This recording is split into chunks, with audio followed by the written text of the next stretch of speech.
Hello అండి, welcome to చిలిపమ్మాయి. మరి ఇంకెందుకు ఆలస్యం, పదండి మన కథలోకి వెళ్ళిపోదాం. రాత్రి 7 గంటలు కావడంతో కాంతమ్మ గారు భోజనం ఏర్పాట్లు పూర్తయ్యాయా అంటూ పెద్దగా అరవడంతో సుభద్ర గారు హడలిపోయి అత్తయ్య గారు అని చెప్పేసి అందర్నీ భోజనానికి పిలవమని శశికి చెప్పారు. శశి అందర్నీ భోజనానికి పిలిచింది. అందరూ వచ్చి కూర్చున్నారు. కాంతమ్మ గారు కూడా వచ్చి కూర్చుని చూసేసరికి ఆవిడ తినే ప్లేస్లో ప్లేటుకు బదులు ఒక చిన్న గిన్నె ఉంది. ఏమిటి గిన్నె, నా భోజనం ప్లేటేది అని కాంతమ్మ గారు మళ్ళీ గట్టిగా అరిచారు. వెంటనే సుభద్ర గారు భయపడుతూ, అది నాకు తెలియదు అత్తయ్య గారు, నేను అక్కడ ప్లేటే పెట్టాను అని చెప్పి కోడళ్ళ వైపు చూశారు. మధు వెంటనే, అమ్మమ్మగారు, అది నేనే పెట్టాను, మీకోసమే స్పెషల్ డిష్ అని చెప్పింది. కాంతమ్మ గారు అబ్బో, ఏదో నా కోసం స్పెషల్గా చేసినట్లున్నారని ఆనందంగా మూత తీసి చూశారు. కాంతమ్మ గారు షాక్ అయ్యి, ఏంటిది, గంజి కదా, నా ముందెందుకు పెట్టారు అని గట్టిగా అడిగారు. మధు వెంటనే, అమ్మమ్మగారు, మీరే కదా పొద్దున్న చెప్పారు మీకు షుగర్ ఉందని, అందుకే ఇది పెట్టాము. షుగర్ ఉన్న వాళ్ళకి ఇది బాగా పనిచేస్తుందంట, మాకు తెలిసిన డాక్టర్ గారు చెప్పారు. పైగా పొద్దున్న మీరే కదా అన్నారు, షుగర్ ఉన్న వాళ్ళకి ఏం వండాలో నాకు తెలియదని, అందుకే అడిగి తెలుసుకుని మరీ వండాను. మీకోసం ప్రేమగా తయారు చేశాను, తినండి అని చెప్పింది. కాంతమ్మ గారు ఎదురుగా అర్జున్ గారు ఉండడంతో ఇంకేమీ మాట్లాడలేక తప్పక కొంచెం తాగి అక్కడి నుండి వెళ్ళిపోయారు. జరిగినదంతా చూస్తూ నవ్వుకున్నారు కోడళ్ళిద్దరూ. కాంతమ్మ గారు మాత్రం, అమ్మో ఏంటో అనుకున్నాను, చాలా గడుసు వాళ్ళే ఈ సుభద్ర కోడళ్ళు. సుభద్రలా కాదు, కొంచెం నోరు జాగ్రత్తగా ఉంచుకోవడం మంచిదనుకుంటాను అని మనసులోనే అనుకుంటూ అలా ఆకలితోనే పడుకున్నారు. తర్వాత రోజు ఉదయం లెగిసేసరికి కోడళ్ళిద్దరూ పనులు పూర్తి చేసి కూర్చుని సరదాగా మాట్లాడుకుంటూ ఉన్నారు. కాంతమ్మ గారు సుభద్ర గారితో, ఏంటిది, నీ కోడలని అదుపులో ఉంచుకోవాలి, నువ్వు కనుసైగ చేస్తే వణికిపోవాలి, వాళ్ళేదో వాళ్ళ అమ్మతో ఉన్నట్లుంటున్నారు నీతో, నేను ఇప్పటి వరకు చూడలేదమ్మా ఇటువంటి చోద్యం అని గుసగుసలాడుతూ చెప్పారు. సుభద్ర గారు వెంటనే, అత్తయ్య గారు, వాళ్ళు పిల్లలు, సరదాగా ఉంటారు, పైగా నన్ను ఏ పని చెయ్యనివ్వకుండా అన్ని పనులు వాళ్లే పూర్తి చేశారు, ఇప్పుడే కూర్చున్నారు. వాళ్ళు నాకు కోడళ్ళు మాత్రమే కాదు, కూతుళ్ళు కూడా. అలాంటప్పుడు నా పిల్లలకి నేనెందుకు ఆంక్షలు పెట్టాలి అని చెప్పారు. ఇదంతా వెనక నుంచి వింటున్న కొడుకులు ముగ్గురు తల్లిని చూసి చాలా గర్వపడ్డారు. రామ్ మాత్రం సుభద్ర గారి దగ్గరకు వచ్చి, అసలు ఏం చెప్పావమ్మా, ఇదిగో కాంతమ్మ, మా అమ్మని చూసి నేర్చుకోండి, అయినా మా అమ్మ మీలా కాదులే అని కొంచెం కొంటెగా చెప్పాడు. సరే అని చెప్పి అందరూ టిఫిన్ చేయడానికి టేబుల్ దగ్గర కూర్చున్నారు. కాంతమ్మ గారికి టిఫిన్ అవగానే కాఫీ తాగడం అలవాటు. నా కాఫీ ఎక్కడా అని కాంతమ్మ గారు గట్టిగా మళ్ళీ అరిచేసరికి మధు కాఫీ తెచ్చి ఇచ్చింది. ఆ అరుపులు విన్న రామ్, ఇదిగో ముందు ఈ బీపీ టాబ్లెట్స్ వేసుకోండి, ఈ మధ్య మీకు మరీ ప్రతి విషయానికి బీపీ పెరిగిపోతుంది అని కాంతమ్మ గారికి టాబ్లెట్స్ ఇచ్చాడు. వెంటనే కాంతమ్మ గారు, ఒరే బడుద్దాయ్, నాకు బీపీ ఏంట్రా, పెళ్ళై ఇన్నాళ్ళైనా చూడు ఎంత అందంగా ఉన్నానో, ఆరోగ్యంగా ఉన్నానో అని గర్వంగా చెప్పారు. లేదు, మీకు బీపీ ఎక్కువైంది, అందుకే ఇలా అరుస్తున్నారు అని రామ్ మళ్ళీ అనేసరికి ఏం మాట్లాడకుండా సైలెంట్గా ఉండిపోయారు కాంతమ్మ గారు. వెంటనే రామ్ కాంతమ్మ గారితో, నానమ్మ, మాకు తాతయ్య గురించి చెప్పండి అని అడిగేసరికి కాంతమ్మ గారు ఎందుకురా అని అడిగారు. అబ్బే ఏమీ లేదు, మిమ్మల్ని పెళ్లి చేసుకుని అంత ధైర్యం చేశారు కదా, అందుకే ఆయన గురించి తెలుసుకుందామని అని రామ్ అనేసరికి కోడళ్ళిద్దరూ చిన్నగా నవ్వుకున్నారు. కాంతమ్మ గారు సిగ్గుపడుతూ మొదలు పెడుతుంటే రామ్, అబ్బా ఈ వయసులోనే ఇలా ఉంటే ఆ వయసులో అంటూ సాగదీసేసరికి కాంతమ్మ గారికి ఇంకా సిగ్గు ఎక్కువైపోతుంది. ఏంటో ఈ సిగ్గు, ఎప్పుడూ చూడలేనివి చూస్తున్నాము అని రామ్ మనసులోనే అనుకుని, ఇంక సిగ్గుపడడం ఆపి చెప్పండి అని కొంచెం చిలిపిగా అన్నాడు. కాంతమ్మ గారు చెప్పడం మొదలుపెట్టారు. ఆ రోజుల్లో మీ తాతగారికి 10 ఎకరాల పొలం ఉండేది. పైగా మంచి అందగాడు. నన్ను చూసి ఇష్టపడి నేనే కావాలని మరీ వచ్చి నన్ను చేసుకున్నారు. తెలుసా, మీ తాతగారికి అప్పట్లో లేడీస్ ఫాలోయింగ్ కూడా చాలా ఎక్కువ. అన్నీ చిలిపి కృష్ణుని వేషాలే. నేను కాబట్టి ఆ వేషాలన్నీ ఆపగలిగాను. లేకపోతే ఇంకేమైనా ఉందా అంటూ హొయలు పోతూ గర్వంగా చెప్పుకున్నారు. అబ్బో, మా తాతగారు మంచి రసికులే. అయినా మిమ్మల్ని చేసుకున్నాక ఆయన పొజిషన్ ఎలా ఉంటుందో ఊహించుకోగలములేండి. పాపం తాతగారు. అవును, మీకు ఎవరూ ప్రపోజ్ చెయ్యలేదా అని కొంచెం నవ్వుతూ అడిగాడు రామ్. దానికి కూడా కాంతమ్మ గారు సిగ్గుపడిపోతూ, లేదు, కానీ నా వెనక మాత్రం తిరిగేవారు. మా నాన్నగారికి భయపడి నా దగ్గరికి ఎవరు రాలేకపోయారు. అయినా నువ్వు నన్ను తగులుకున్నావేంట్రా? నువ్వు నన్ను ఏడిపించడానికి పుట్టినట్లున్నావు అని నవ్వుతూ అన్నారు. వీళ్ళిద్దరిని చూసి అందరూ నవ్వుకున్నారు. ఇలా ఎప్పుడూ చిన్న చిన్న సరదాలతో, చిన్ని చిన్ని గొడవలతో, ఆనందాలతో సందడిగా ఉంటుంది అర్జున్ గారిల్లు. ఎప్పటిలాగానే అందర్నీ సుప్రభాతం నిద్రలేపేసరికి అందరూ ఫ్రెష్ అయ్యి వచ్చి టిఫిన్ చేశారు. ఎవరి విధుల్లోకి వాళ్ళు వెళ్ళటానికి సిద్ధమవుతూ ఉంటే కాంతమ్మ గారు, ఇక నేను వెళ్తాను. వచ్చి అప్పుడే 15 రోజులవుతుంది. అబ్బాయి కాల్ చేశాడు అని చెప్పారు. వెంటనే అర్జున్ గారు, అదేంటి పిన్ని, వచ్చి 15 రోజులే కదా అయ్యింది, అప్పుడే ఏంటి, ఇంకొన్ని రోజులు ఉండొచ్చు కదా అని చెప్పారు. కాంతమ్మ గారు ఆ మాట ఉండి ఏం ప్రయోజనం? అత్తగారిని ఒక్క మాట కూడా పడనివ్వడం లేదు ఈ కొత్త కోడలు. పైగా ఏమైనా అంటే నాకే తిప్పి కొడుతున్నారు అని మనసులోనే అనుకుని పైకి మాత్రం లేదు అర్జున్, వెళ్ళాలి అని చెప్పేసరికి అర్జున్ గారు కూడా, సరే మీ ఇష్టం పిన్ని, నేను మిమ్మల్ని రైల్వే స్టేషన్ దగ్గర డ్రాప్ చేసి వస్తాను, పదండి అని కాంతమ్మ గారిని తీసుకెళ్లడానికి సిద్ధమయ్యారు. అందరూ కాంతమ్మ గారి దగ్గర ఆశీర్వాదం తీసుకున్న తర్వాత ఆవిడను తీసుకుని అర్జున్ గారు బయలుదేరి వెళ్ళారు. రామ్ అల్లరితో ఇల్లంతా ఎప్పటిలాగే సందడిగా మారింది. బయట ఏదో అరుపులు వినిపించడంతో బయటకి వచ్చారు సుభద్ర గారు. సుభద్రతో పాటు శశి, మధు కూడా బయటకు వచ్చారు. పక్కింటి అనసూయ తన అత్తగారు లక్ష్మిని ఇష్టం వచ్చినట్లు తిడుతూ ఉంటే ఆవిడ కళ్ళు తుడుచుకుంటూ ఏమీ మాట్లాడకుండా చూస్తూ ఉన్నారు. లక్ష్మి గారిని చూసేసరికి సుభద్ర గారికి, ఆవిడ కోడళ్లకు కళ్ళు చెమ్మగిల్లాయి. మధు మాట్లాడబోయేసరికి సుభద్ర గారు తనని తీసుకుని లోపలికి వెళ్ళిపోయారు. వెంటనే మధు, ఏంటత్తమ్మ ఇది? ఆవిడ అలా తిడుతూ ఉంటే తన అత్తగారు అలా ఏడుస్తూ చూస్తూ ఉండిపోయారు. ఒక్క మాట కూడా తిరిగి అనడం లేదు. కనీసం చుట్టుపక్కల వాళ్ళు కూడా అలాగే చూస్తున్నారు తప్ప ఒక్కరు కూడా మాట్లాడడం లేదు అని అడిగింది. ఆ మాటకు సుభద్ర గారు, మాట్లాడరమ్మా, ఎందుకంటే అనసూయ ఎవరిని మాట్లాడనివ్వదు. ఒకసారి తనని ఆపడానికి మేము ప్రయత్నించాము, కానీ తను మా ఎవరి మాట వినలేదు. పైగా మేము లక్ష్మి గారికి సపోర్ట్ చేశామని ఆవిడని ఇంకా ఎక్కువ ఇబ్బంది పెట్టేది. అందుకే మేము తనని ఆపడానికి ప్రయత్నం చేయడం ఆపేశాము అని చెప్పారు. తను మొదటి నుంచి ఇంతేనా అని అడిగింది మధు. అప్పుడు సుభద్ర గారు అనసూయ గురించి ఇలా చెప్పడం మొదలుపెట్టారు. లక్ష్మి గారు మొదటి నుంచే చాలా మెతక మనిషి. ఎవరైనా ఏమైనా అన్నా కళ్ళు తుడుచుకుని ఊరుకుంటారే తప్ప కనీసం తిరిగి ఒక మాట కూడా అనలేరు. తన కొడుక్కు పెళ్లి కుదిరిందని, ఆ అమ్మాయి చాలా మంచిదని చాలా సంతోషంగా చెప్పారు లక్ష్మి గారు.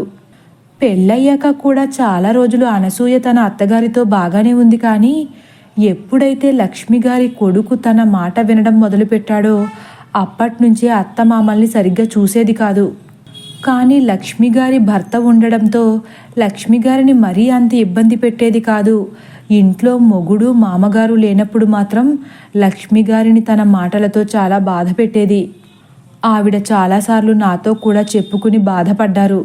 నేను ఏం చెయ్యలేక కేవలం ఆవిడ్ని మాత్రం ఓదార్చేదాన్ని. కానీ ఎప్పుడైతే లక్ష్మి గారిని అనసూయ ఇబ్బంది పెడుతుందని లక్ష్మి గారి భర్తకి తెలిసిందో ఆయన తట్టుకోలేకపోయారు. భార్యని తీసుకుని అక్కడి నుండి వెళ్ళిపోవాలనుకున్నారు. కానీ ఎంతో ఇష్టంగా కట్టుకున్న ఇల్లు చాలా కష్టాలు అనుభవించిన తర్వాత సుఖపడే రోజులు వచ్చాయనుకున్నారు. కొడుకుని చూసుకుంటూ పడిన కష్టాలన్నీ మర్చిపోయేవారు. కానీ ఎప్పుడైతే కోడలి తీరును చూశారో తట్టుకోలేకపోయారు. అయినా కొడుకు కోసం అన్నీ తట్టుకుని భరించారు. కానీ ఒకరోజు లక్ష్మిగారి భర్త మీద అనసూయ దొంగతనం నింద వేసి అందరి ముందు అవమానించింది. ఆ అవమానం తట్టుకోలేక ఆయన గుండెపోటుతో చనిపోయారు. ఆ తర్వాత లక్ష్మిగారి పరిస్థితి చాలా దారుణమైపోయింది. ఏదో పని మనిషిని చూసినట్లు చూసేది. లక్ష్మిగారి వల్ల ఏదైనా చిన్న తప్పు జరిగితే దాన్ని భూతద్దంలో చూసి ఆవిడ్ని చాలా బాధ పెట్టేది. ఒకవేళ ఆవిడ పక్కింటి వాళ్లతో బాధను మర్చిపోవడానికి సరదాగా కొంచెంసేపు మాట్లాడినా అనసూయకు అసలు నచ్చేదే కాదు. ఎవరితోనూ మాట్లాడనిచ్చేది కాదు. ఒకవేళ మాట్లాడితే తన గురించి చెప్పేస్తుందేమో అని తన భయం. అందుకే ఇంట్లో నుంచి బయటకు వెళ్ళనిచ్చేది కాదు అని చెప్పుకొస్తారు సుభద్ర గారు. వెంటనే మధు, ఇదంతా మీకెలా తెలుసత్తమ్మా అని అడుగుతుంది. ఆ మాటకు సుభద్ర గారు, లక్ష్మి నాకు మంచి స్నేహితురాలు. తనని నేను బలవంతం చేయడంతో నాకు అన్ని విషయాలు చెప్పుకొచ్చింది. తనకైనా ఎవరున్నారు చెప్పుకోవడానికి? కనీసం నాకు చెప్పుకుంటే కొంచెమైనా బాధ తగ్గుతుందని, ఏ కష్టం వచ్చినా నాతో చెప్పుకోవాలని తనతో మాట తీసుకున్నాను. అందుకే తను నాతో అన్నీ చెప్తుంది. అక్కడ తను ఎన్ని బాధలు పడినా నా దగ్గర మాత్రం చిన్న పిల్లలా ఆనందంగా ఉంటుంది. ఆ కొంచెం సేపైనా తన బాధలు మర్చిపోగలుగుతుంది అని చెప్పారు. కోడళ్ళిద్దరూ అత్తగారి ఆలోచనకు, ఆవిడ మంచితనానికి చాలా సంతోషించారు, గర్వపడ్డారు. వెంటనే మధు, అత్తమ్మా, మరి ఆంటీ మీ దగ్గరికి వస్తున్నారని అనసూయ గారికి తెలుసా అని అడిగింది. దానికి సుభద్ర గారు, తెలియదు. తెలిస్తే ఇంకేమైనా ఉందా? లక్ష్మిని ఇంకా బ్రతకనివ్వదు. అందుకే ఏదో ఒక అబద్ధం చెప్పి వస్తుంది. కనీసం స్నేహితురాలితో మాట్లాడడానికి కూడా అబద్ధం చెప్పి రావాల్సిన పరిస్థితి వచ్చింది. ఏం చేస్తాం అని చెప్పి ఆపేశారు. మధు ఏదో అనబోతూ ఇంట్లోకి వస్తున్న లక్ష్మిగారిని చూసి ఆగిపోయింది. లక్ష్మిగారు ఇంట్లోకి రావడమే నవ్వుతూ వస్తున్నా ఆ నవ్వు మనసులోంచి రావడం లేదని అర్థమైంది కోడళ్ళిద్దరికీ.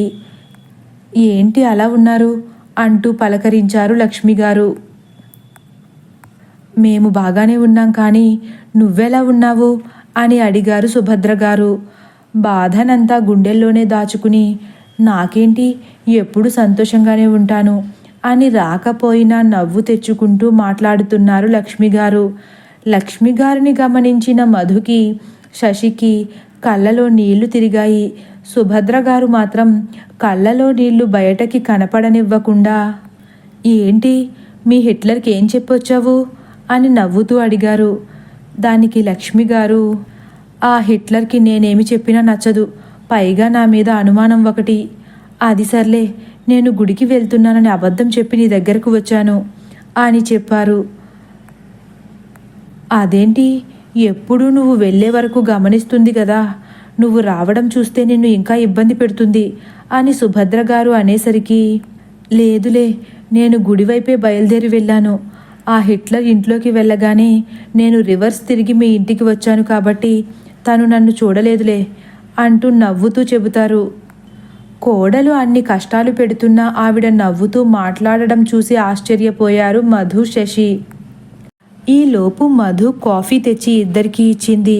వెంటనే లక్ష్మిగారు, ఎంతైనా అదృష్టవంతురాలివి సుభద్ర. కూతుళ్ళు లాంటి కోడళ్ళు దొరికారు. దేనికైనా అదృష్టం ఉండాలి అన్నారు. వెంటనే సుభద్ర గారు కూడా, నిజమే, నీ కోడల్ని చూసి చాలా భయపడ్డాను. నా అదృష్టం బాగానే దొరికారు.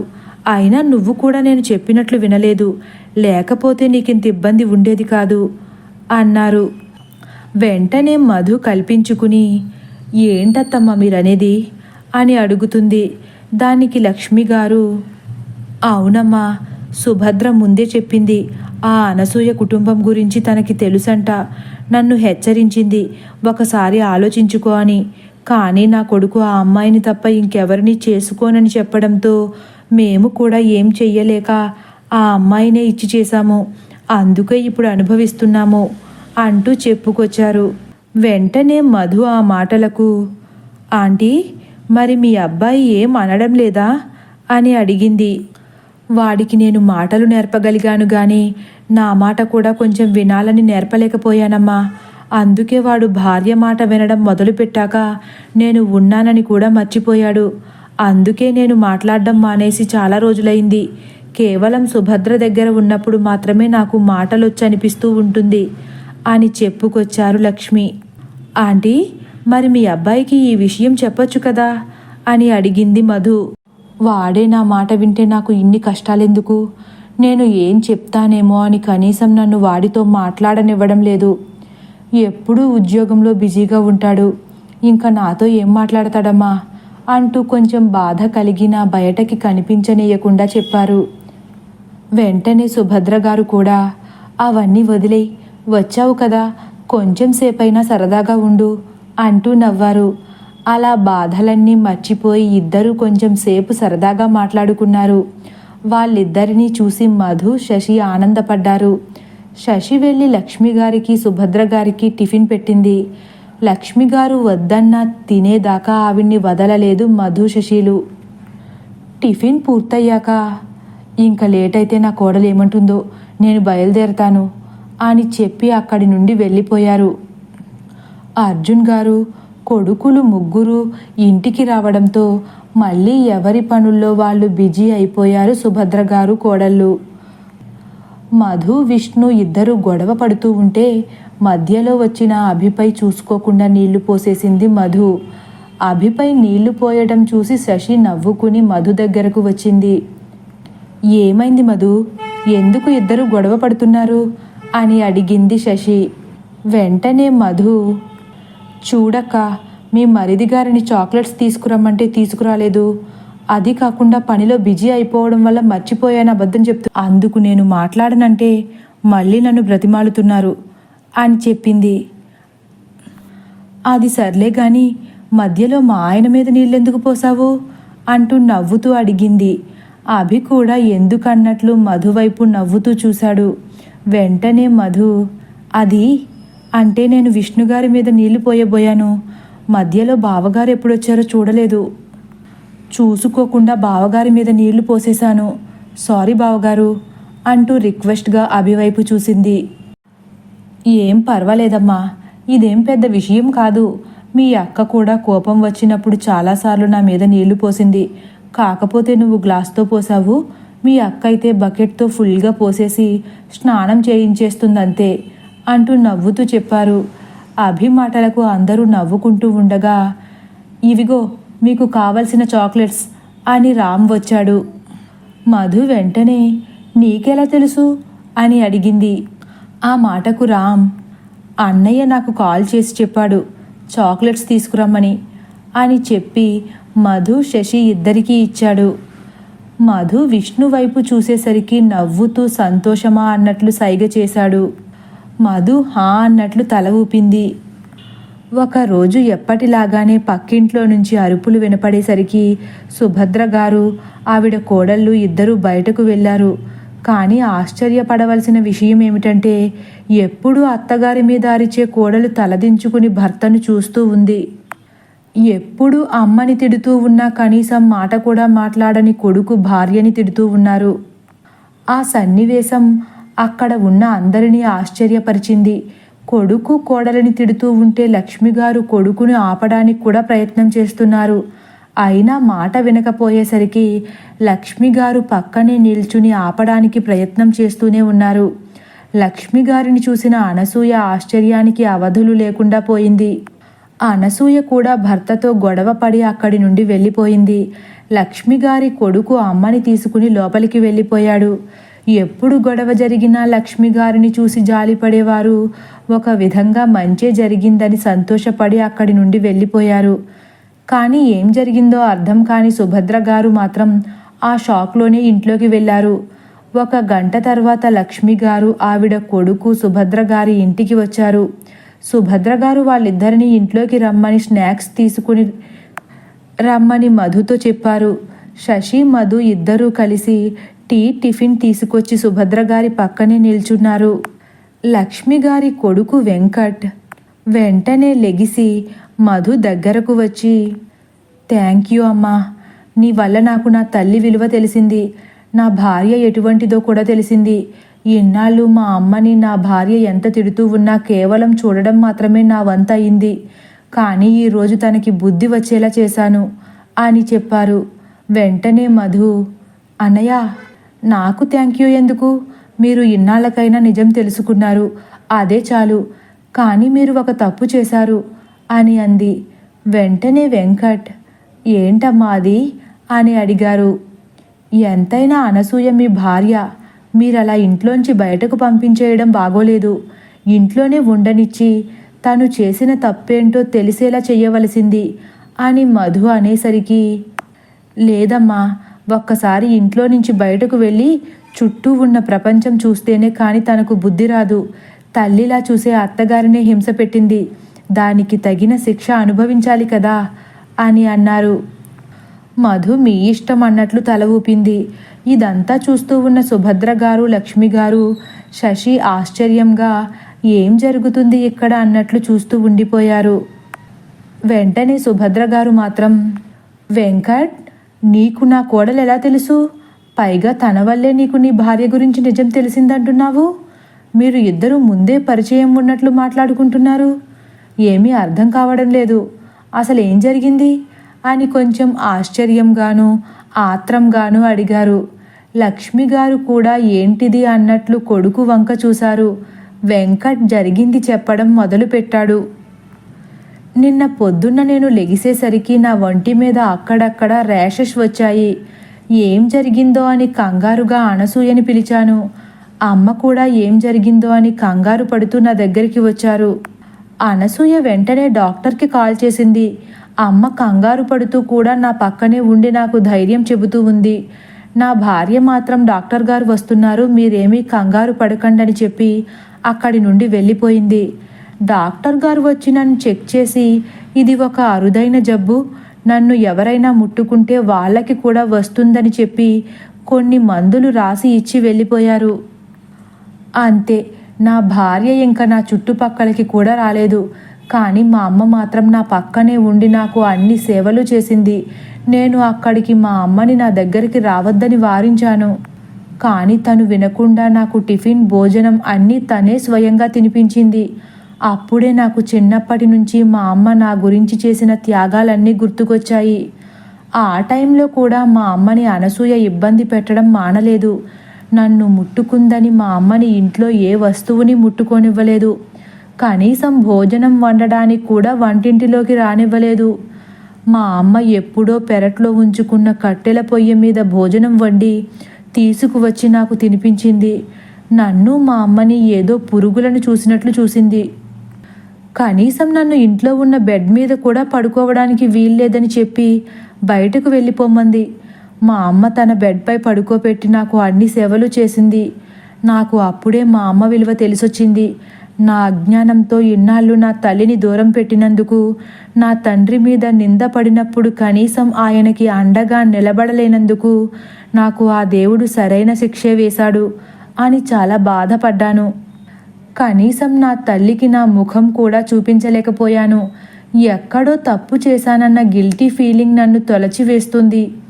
అప్పుడే అన్నాను అమ్మతో, ఎందుకమ్మా, కనీసం నీ బాధలో తోడు ఉండలేకపోయాను. నీకు ఏమైనా అవుతుందేమో అని కూడా ఆలోచించకుండా నాకు ఇటువంటి సమయంలో తోడుగా ఉన్నావు. నాకు జీవితాంతం తోడుగా ఉంటానన్న నా భార్య కూడా నన్ను దూరం పెట్టింది. నీకు తోడుగా ఉన్న నాన్న నీకు దూరం అవ్వడానికి నేను కూడా ఒక కారణం. నువ్వెందుకు నన్నింకా నీ దరికి చేర్చుకుంటున్నావు? వద్దమ్మా, ఇప్పటికైనా విను, నాకు దూరంగా ఉండు అని ఆ అమ్మతో చెప్పినా మా అమ్మ ఏమందో తెలుసా? నువ్వు నా కొడుకువిరా, కాబట్టి నీకు నేను దూరంగా ఉండలేను. అది ఎంత పెద్ద జబ్బైనా అవని నీకేమీ కాదు. నేను ఉండగా నిన్ను ఏమీ చెయ్యలేదు. మీ నాన్న నాకు దూరం అవడం అంటావా? అదంతా అలా జరగాలని రాసుంది కాబట్టి జరిగిందంతే. దానికి నువ్వు కారణం కాదు. కాబట్టి ఇక దాని గురించి ఆలోచించడం మానేయి అని చెప్పింది. అమ్మతో అలా మనసు విప్పి మాట్లాడి చాలా రోజులవ్వడంతో చాలా సంతోషంగా అనిపించింది. డాక్టర్ గారు మళ్ళీ వచ్చి చెక్ చేసి ఏం పర్వాలేదు, జబ్బు అదుపులోకి వచ్చింది, ఇంకేమీ ప్రాబ్లం లేదు, మీరు నార్మల్గా ఉండొచ్చు, మిమ్మల్ని ముట్టుకున్నా ఎవరికీ ఏమీ కాదని చెప్పి వెళ్ళిపోయారు. మెల్లగా ఒక గంటలో నా ఒంటి మీద ఉన్న ర్యాషెస్ కూడా తగ్గిపోయాయి. ఈ విషయం తెలిసిన నా భార్య మళ్ళీ నా దగ్గరికి వచ్చింది. మా అమ్మని కాఫీ పెట్టమని చెప్పింది. నేను మా అమ్మని ఆపి అనసూయని కాఫీ తీసుకురమ్మని చెప్పాను. దానికి నా భార్యకి కోపం వచ్చింది. మా అమ్మ పని మనిషి కాదు, నువ్వు చెప్పిన ప్రతిదీ చేయటానికి అని తనని గట్టిగా తిట్టేసరికి చదువుకుందనే అహంభావంతో నాతో గొడవ పడి ఇంట్లో నుంచి వెళ్ళిపోయింది. ఇది జరిగింది అని వెంకట్ చెప్పి ఆపేశారు. ఆ మాటలకు సుభద్ర గారు, ఇదంతా బాగానే ఉంది కానీ దీనికి నా కోడలికి సంబంధం ఏమిటి అంటూ ఆశ్చర్యంగా అడిగారు. లక్ష్మి గారు కూడా అలాగే చూశారు. సుభద్ర గారు మధువైపు చూసేసరికి వెంకట్ నేను చెప్తాను అని మళ్ళీ ఇలా చెప్పడం మొదలుపెట్టారు. మా ఆవిడ ఇంట్లో నుంచి వెళ్ళిపోయాక నేను డాక్టర్ గారికి ఫీజు ఇచ్చి థ్యాంక్ యూ చెప్పడానికి వెళ్ళాను. డాక్టర్, మీరు చెప్పిన దాని ప్రకారం నాకు వచ్చింది ఒక అరుదైన జబ్బని, కానీ ఇంత త్వరగా ఎలా తగ్గింది, అదే నాకు ఆశ్చర్యంగా ఉంది అని అడిగాను. ఆ మాటకు డాక్టర్ గారు, అవును, మీకు వచ్చింది ఒక అరుదైన జబ్బు, దాని పేరేంటో తెలుసా, భార్య మాట మాత్రమే వినిపించే జబ్బు అని చెప్పారు. అదేంటి, అదేం జబ్బు అని షాకింగ్గా అడిగాను. వెంటనే డాక్టర్ గారు, అదే, నీకు నీ తల్లి మాట వినిపించడం లేదు, మాటలు నేర్పిన నీ కన్న తల్లి బాధ నీకు కనిపించడం లేదు కదా, అదే అసలైన జబ్బు అనేసరికి, ఏంటి మీరు అంటున్నది, నేను మా అమ్మని బాగానే చూసుకుంటున్నాను, తనకి బాధలేంటి అని అడిగాను. వెంటనే డాక్టర్, అదే నీ అమాయకత్వం, నీ తండ్రి గుండెపోటు వచ్చి చనిపోయారు అని నువ్వు అనుకుంటున్నావు అని అనేసరికి నేను అవును అన్నట్లు తల ఊపాను.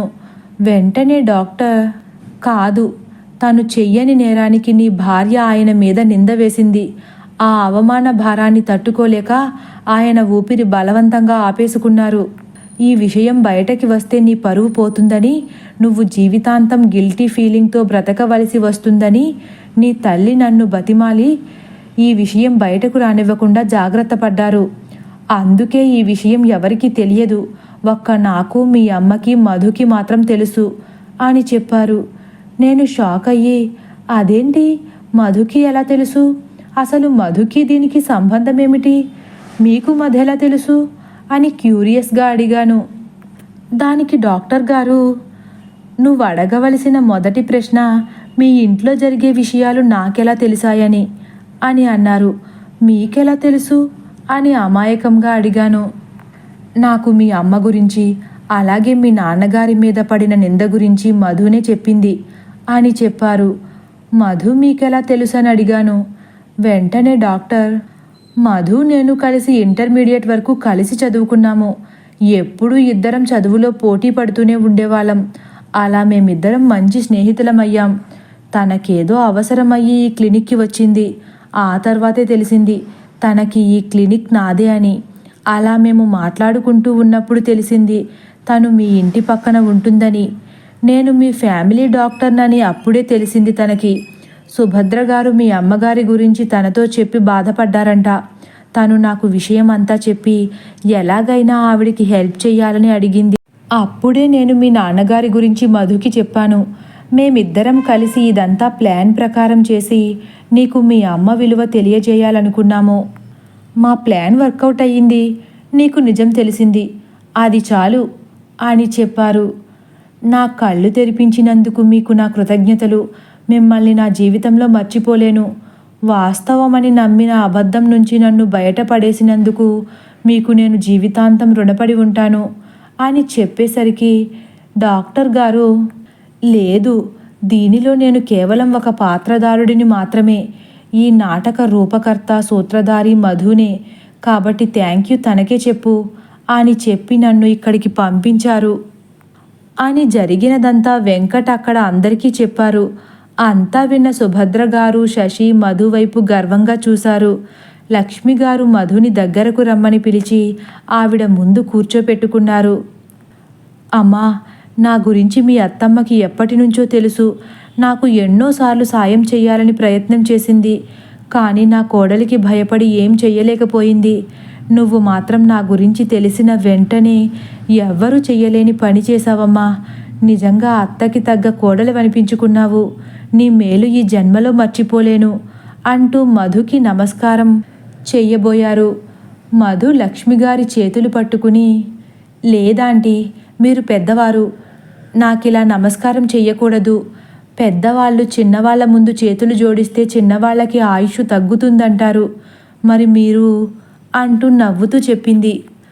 లక్ష్మిగారు వెంటనే, లేదు లేదు, నువ్వు నా ఆయుష్ కూడా పోసుకుని నిండు నూరేళ్ళు సంతోషంగా ఉండాలి. ఎవరి దిష్టి కూడా నీకు తగలకూడదు. ఏమిచ్చి నీ రుణం తీర్చుకోగలను తల్లి అంటూ కళ్ళు తుడుచుకున్నారు. మీరు నా రుణం తీర్చుకోవాలంటే నాకొకటి ఇవ్వవలసిందే అంటూ మధు అడిగింది. వెంటనే లక్ష్మిగారు, ఏం కావాలి తల్లి, అడుగు, ఏదైనా ఇస్తాను అంటూ కాన్ఫిడెంట్గా చెప్పారు. వెంటనే మధు, ఇస్తారా, అయితే ఇవ్వండి అంటూ లక్ష్మిగారిని హగ్ చేసుకుంది. లక్ష్మిగారు సంతోషంగా మధుని గట్టిగా పట్టుకున్నారు. ఆ సన్నివేశం చూసిన సుభద్ర గారికి, శశికి, వెంకట్కి కళ్ళు చెమ్మగిల్లాయి. ఆ తర్వాత మధు, నాకు కావాల్సింది ఇచ్చారు కాబట్టి మీ రుణం తీరిపోయింది అంటూ నవ్వుతూ చెప్పింది. లక్ష్మిగారు కూడా నవ్వుతూ మధు ముఖాన్ని చేతుల్లోకి తీసుకుని నుదుటి మీద ముద్దు పెట్టి, నాకు నీలాంటి కూతురుంటే చాలా బాగుండేది అనేసరికి మధు, నేను మీ కూతుర్ని కాదా? వెంకట్ని అన్నయ్య అని పిలుస్తున్నాను కాబట్టి నేను కూడా మీ కూతుర్నే కదా అమ్మా అని పిలిచేసరికి లక్ష్మిగారు కళ్ళు ఆనందంతో నిండిపోయాయి. వెంటనే లక్ష్మిగారు ఆ సంతోషంతోనే, అవును తల్లి, నువ్వు నా కూతురువేనమ్మా అనేసరికి సుభద్ర గారు, ఎన్ని రోజులయ్యింది లక్ష్మి నిన్నిలా సంతోషంగా చూసి, నాకు చాలా ఆనందంగా ఉంది అని లక్ష్మిగారి వైపు సంతోషంగా చూశారు. మరి నేను అంటూ శశి లక్ష్మిగారి దగ్గరకు వచ్చింది. లక్ష్మిగారు, నువ్వు కూడా నా కూతురువే తల్లి, నాకు 2 కూతుర్లు అంటూ నవ్వుతూ చెప్పారు. సుభద్ర గారికి వాళ్ళ ముగ్గురిని చూసి చాలా ఆనందం కలిగింది. కోడళ్ళని చూసి చాలా గర్వపడ్డారు. వెంటనే మధు వెంకట్ దగ్గరికి వచ్చి, అన్నయ్య, అనసూయని వదిలేయొద్దు. తను ఒక ఆడపిల్ల, ఒక అమ్మాయి జీవితం నాశనం అవ్వడం నాకు ఇష్టం లేదు అనేసరికి, తన తప్పు తెలుసుకుని వస్తే నేను తనని వదిలేయనమ్మా. తన అహం దిగి నా దగ్గరికి రావాలని కోరుకుంటున్నాను అని చెప్తారు వెంకట్. సరే అన్నయ్య అంటుంది మధు. వెంటనే వెంకట్, అది సరే కానీ నా ఒంటి మీదకి ర్యాషెస్ ఎలా వచ్చాయి, నాకు ఇది ఒక డౌట్ ఉండిపోయింది అని అనేసరికి మధు, అది అంటూ సాగదీసింది. వెంటనే, సారీ అన్నయ్య, నేను మీకు తెలియకుండా మీతో వంకాయ తినిపించాను అంటూ చెవులు పట్టుకుని చెప్పింది. ఏంటి, వంకాయ?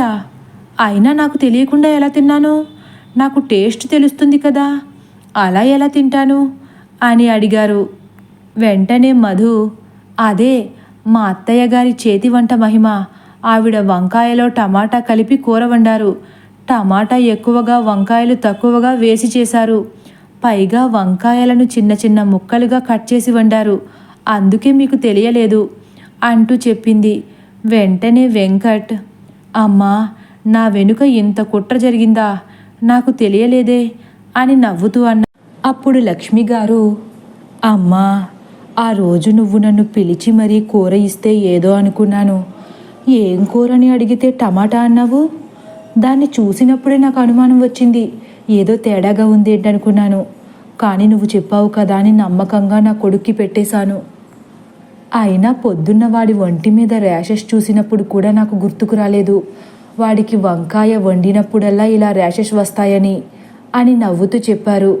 వెంటనే సుభద్ర గారు కూడా, అమ్మ నా కోడలా, ఏదో అనుకున్నానే, నీ గురించి తెలియాల్సింది చాలానే ఉంది. నన్ను ఆ రోజు కూర ఎందుకు అలా వండమన్నావో ఈరోజు అర్థమైంది. ఎంతైనా చాలా తెలివైన దానివే అని అన్నారు. మధు నవ్వుతూ చూస్తూ ఉండిపోయింది. అప్పుడు వెంకట్, అది సరే కానీ నాకు వంకాయ పడదని నీకెలా తెలుసు అని అడిగారు. వెంటనే మధు తడుముకోకుండా, ఒకసారి మీ అమ్మగారు మా ఇంటికి వచ్చినప్పుడు అత్తమ్మ వంకాయ కూర వండుతూ ఉన్నారు. అప్పుడు అమ్మ మీ గురించి చెప్పారు, మీకు వంకాయ వలన అలర్జీ వస్తుందని. టంగ్ స్లిప్ అయ్యారు అని నవ్వుతూ చెప్పింది. ఆ మాట నువ్వు పట్టేశావన్నమాట. ఏంటో, నా భార్య గురించి ఎవరెన్ని చెప్పినా వినలేదు, కానీ ఒక వంకాయ వల్ల మాత్రం తెలుసుకోగలిగాను అంటూ నవ్వారు. చూసారా అన్నయ్య, వంకాయ ఎంత బాగా ఉపయోగపడిందో. వంకాయ వల్ల మీకు చెడే కాదు, మంచి కూడా జరిగింది అంటూ నవ్వింది మధు. వెంకట్ కూడా ఆ అంటూ నవ్వాడు. అందరూ అలా కొంచెం సేపు సరదాగా గడిపిన తర్వాత వెంకట్, లక్ష్మి గారు వాళ్ళ ఇంటికి వెళ్ళిపోయారు. అర్జున్ గారు కొడుకులు ముగ్గురు ఆఫీస్ నుంచి తిరిగి రావడంతో వారికి కావాల్సిన ఏర్పాట్లలో నిమగ్నమయ్యారు సుభద్ర గారు, కోడళ్ళిద్దరూ. అర్జున్ గారు లక్ష్మి గారిని, వెంకట్ని చూసి సుభద్ర గారిని ఏం జరిగిందని అడిగారు. సుభద్ర గారు జరిగినదంతా అర్జున్ గారికి, కొడుకులకి చెప్పారు. అర్జున్ గారు కూడా చాలా సంతోషపడి మధుని మనసులోనే మెచ్చుకున్నారు. విష్ణు కూడా చాలా ఆనందపడ్డాడు. అందరూ భోజనాలయ్యాక ఎవరి రూంలోకి వాళ్ళు వెళ్ళిపోయారు. అభికి శశి జరిగినదంతా చెబుతుంది. అభి వింటూనే శశి వైపు చూసి, చెప్పింది చాలు దేవి, కొంచెం ఈ భక్తుడి గురించి కూడా ఆలోచించండి అంటూ కొంటెగా చెప్పేసరికి శశి నవ్వుతూ అభికి దగ్గరైంది. ఇంకొక పక్క మధు రూంలోకి వచ్చేసరికి విష్ణు కనపడకపోయేసరికి విష్ణుని వెతుక్కుంటూ బాల్కనీలోకి వెళ్ళేసరికి విష్ణు ఉయ్యాలలో కూర్చుని ఏదో ఆలోచిస్తున్నాడు. ఏంటి రాజావారు, ఏదో ఆలోచిస్తున్నారు? కొంచెం చుట్టుపక్కల ఎవరున్నారో కూడా పట్టించుకోండి అని అంది మధు. వెంటనే విష్ణు, ఏమీ లేదు మధు, నువ్వు ప్రాబ్లమ్స్ సాల్వ్ చేస్తానన్నావు కదా, మరి నాకు కూడా ఒక ప్రాబ్లం ఉంది, సాల్వ్ చెయ్యి అంటూ రిక్వెస్ట్గా అడిగాడు. వెంటనే మధు, ఏంటి రాజావారికి ప్రాబ్లమా? చెప్పండి, సాల్వ్ చేసేస్తాను, చూద్దాం నా వల్ల అవుతుందో లేదో అంటూ చిలిపిగా చెప్పింది. వెంటనే విష్ణు, నువ్వనుకుంటే తప్పకుండా అవుతుంది అని అనేసరికి మధు ఓకే చెప్పండి అని అంది. మా రాణిగారు నన్ను ఎప్పుడు కరుణిస్తారో నువ్వే అడిగి చెప్పాలి అని కొంటెగా విష్ణు అనేసరికి మధు, మీ రాణిగారిని మీరే అడగాలి కానీ నన్ను అడగమంటారేంటి అంటూ కొంచెం నవ్వుతూ చెప్పింది. మా రాణిగారు నీ మాట అయితే వింటారు కదా, అందుకే నిన్ను అడగమంటుంది అనేసరికి, హో అవునా, అయితే ఎప్పుడు కరుణిస్తారో రేపు అడిగి చెప్తానులేండి అంటూ చిలిపిగా చెప్పి అక్కడి నుండి వెళ్ళిపోతుంది మధు. వెళ్ళిపోతున్న మధుని వెనక నుంచి చెయ్యి పట్టుకుని తన మీదకి లాక్కున్నాడు విష్ణు. లాగడంతో మధు విష్ణు వడిలో పడింది. విష్ణు మధుని వడిలో కూర్చోబెట్టుకుని ఉయ్యాల ఊగుతూ, అయ్యయ్యో, రేపటి వరకు అంటే నేను ఆగలేను, ఈరోజే ఏ విషయమో చెప్పేయమను అంటూ మధుని వెనక నుంచి కౌగులించుకున్నాడు. వెంటనే మధు, చూడండి రాజావారు, మీరు నన్ను ఇలా పట్టుకున్నారని రాణివారికి తెలిస్తే మీ పని అయిపోతుంది అని చిరుకోపం నటిస్తూ అంది. అదేం ఇబ్బంది లేదు, రాణిగారితో నేను చెప్తానులే, పైగా మీ రాణిగారు నన్ను ఏమీ చెయ్యరు అంటూ ఇంకా గట్టిగా కౌగిలించుకున్నాడు. ఎందుకు రాణివారు మిమ్మల్ని ఏమీ అనలేరు అని చిలిపిగా అడిగింది మధు. ఎందుకంటే మీ రాణిగారు మా సొంతం కదా అంటూ దగ్గరికి లాక్కున్నాడు. మధు వెంటనే అవునా అంటూ విష్ణుని కౌగిలించు. తర్వాత రోజు ఉదయం నేను వచ్చేశాను అన్నట్లు తన కిరణాలతో సూర్యుడు అందరినీ నిద్ర లేపేసరికి అందరూ లెగిసి ఫ్రెష్ అయ్యి టిఫిన్ చేయడానికి టేబుల్ దగ్గరకు వచ్చేసరికి అన్నీ సిద్ధంగా ఉంచారు కోడళ్ళిద్దరూ. అందరూ టిఫిన్ చేసి ఎవరి విధుల్లోకి వాళ్ళు వెళ్ళిపోయారు. సుభద్ర గారు, కోడళ్ళు లక్ష్మి గారిని చూడ్డానికి వాళ్ళ ఇంటికి వెళ్ళడానికి బయలుదేరారు. బయటకి రావడంతోనే అనసూయ బ్యాగ్ పట్టుకుని రావడం చూసి గోడ దగ్గరే ఆగిపోయారు. అనసూయ రావడమే భర్త కాళ్ళ మీద పడి క్షమాపణ కోరింది. వెంకట్ ఏమీ మాట్లాడకుండా అలాగే ఉండిపోయేసరికి క్షమించండి అంటూ బ్రతిమాలాడింది. తర్వాత లక్ష్మిగారి కాళ్ళ మీద కూడా పడి క్షమాపణ అడిగింది. లక్ష్మిగారు, అదేంటమ్మా, నువ్వు నా కాళ్ళ మీద పడవలసిన అవసరం లేదు, పద ఇంట్లోకి వెళదామని తీసుకువెళ్ళబోయారు. వెంకట్ అమ్మ అని గట్టిగా అనేసరికి లక్ష్మిగారు, పశ్చాత్తాపానికి మించిన శిక్ష లేదురా అంటూ తనని లోపలికి తీసుకుని వెళ్ళారు. అప్పట్నుంచి అనసూయ అత్తగారికి గౌరవం ఇస్తూ ఒక మంచి ఇల్లాలిగా ఉండసాగింది. తనని ఎన్ని కష్టాలు పెట్టినా అత్తగారు అంత ప్రేమగా చూడడం అనసూయకు కొంచెం ఆశ్చర్యంగా ఉన్నా అత్తగారి ప్రేమ చూసి తను చాలా అదృష్టవంతురాలునని ఆనందపడింది. వెంకట్ కూడా భార్యను క్షమించి బాగానే చూసుకుంటున్నాడు. లక్ష్మి గారిని సంతోషంగా చూసేసరికి సుభద్ర గారికి చాలా ఆనందంగా అనిపించింది. ఆ రోజు సాయంత్రం సుభద్ర గారు కోడళ్ళు అందరికీ టిఫిన్ రెడీ చేయడంలో బిజీగా ఉండడంతో విష్ణు మధుని ఎన్నిసార్లు పిలిచినా వినిపించడం లేదు. దాంతో కొంచెం కోపంతో విష్ణు మధు అని గట్టిగా పిలుస్తూ రూమ్ నుంచి బయటకు వచ్చేశాడు. బయటకు వచ్చిన విష్ణుని చూసి సుభద్ర గారు, శశి షాక్ అయ్యి అలానే ఉండిపోయారు. ఏమైందక్కా అంటూ మధు వెనక్కి తిరిగేసరికి విష్ణుని చూసి షాక్ అయ్యి వెంటనే తేరుకుని శశిని అక్క అని కొంచెం గట్టిగా పిలిచింది. శశి వెంటనే షాక్లోంచి తేరుకుని వెనక్కి తిరిగి కళ్ళు మూసుకుంది. సుభద్ర గారు, ఏంటిది విష్ణు అని అడిగేసరికి విష్ణు ఏమైందన్నట్లు తనని తాను చూసుకున్నాడు. అప్పుడు కానీ తెలియలేదు విష్ణుకి తను టవల్తో ఉన్నాడని. వెంటనే మధు విష్ణు దగ్గరకు వచ్చి తన చున్నీతో విష్ణుని కవర్ చేసింది. విష్ణు మధు వెనక ఉండి బయటకు రాకుండా కొంచెం సిగ్గుపడుతూ కిందకి చూస్తూ అలాగే ఉండిపోయాడు. వెంటనే సుభద్ర గారు ఆశ్చర్యపోతూ, ఏమైంది, ఇలా బయటికి వచ్చావేంటి అని అడిగేసరికి విష్ణు, అదే నా షాంపూ కనిపించడం లేదు, అది మధుని అడుగుదామని బయటికి వచ్చాను, కానీ సరిగ్గా చూసుకోలేదు, సారీ అంటూ మధుని తనతో రమ్మని చెప్పి అక్కడి నుండి వెళ్ళిపోతాడు. మధు రూంలోకి రాగానే విష్ణు మధు చెయ్యి పట్టుకుని తన దగ్గరికి లాక్కున్నాడు.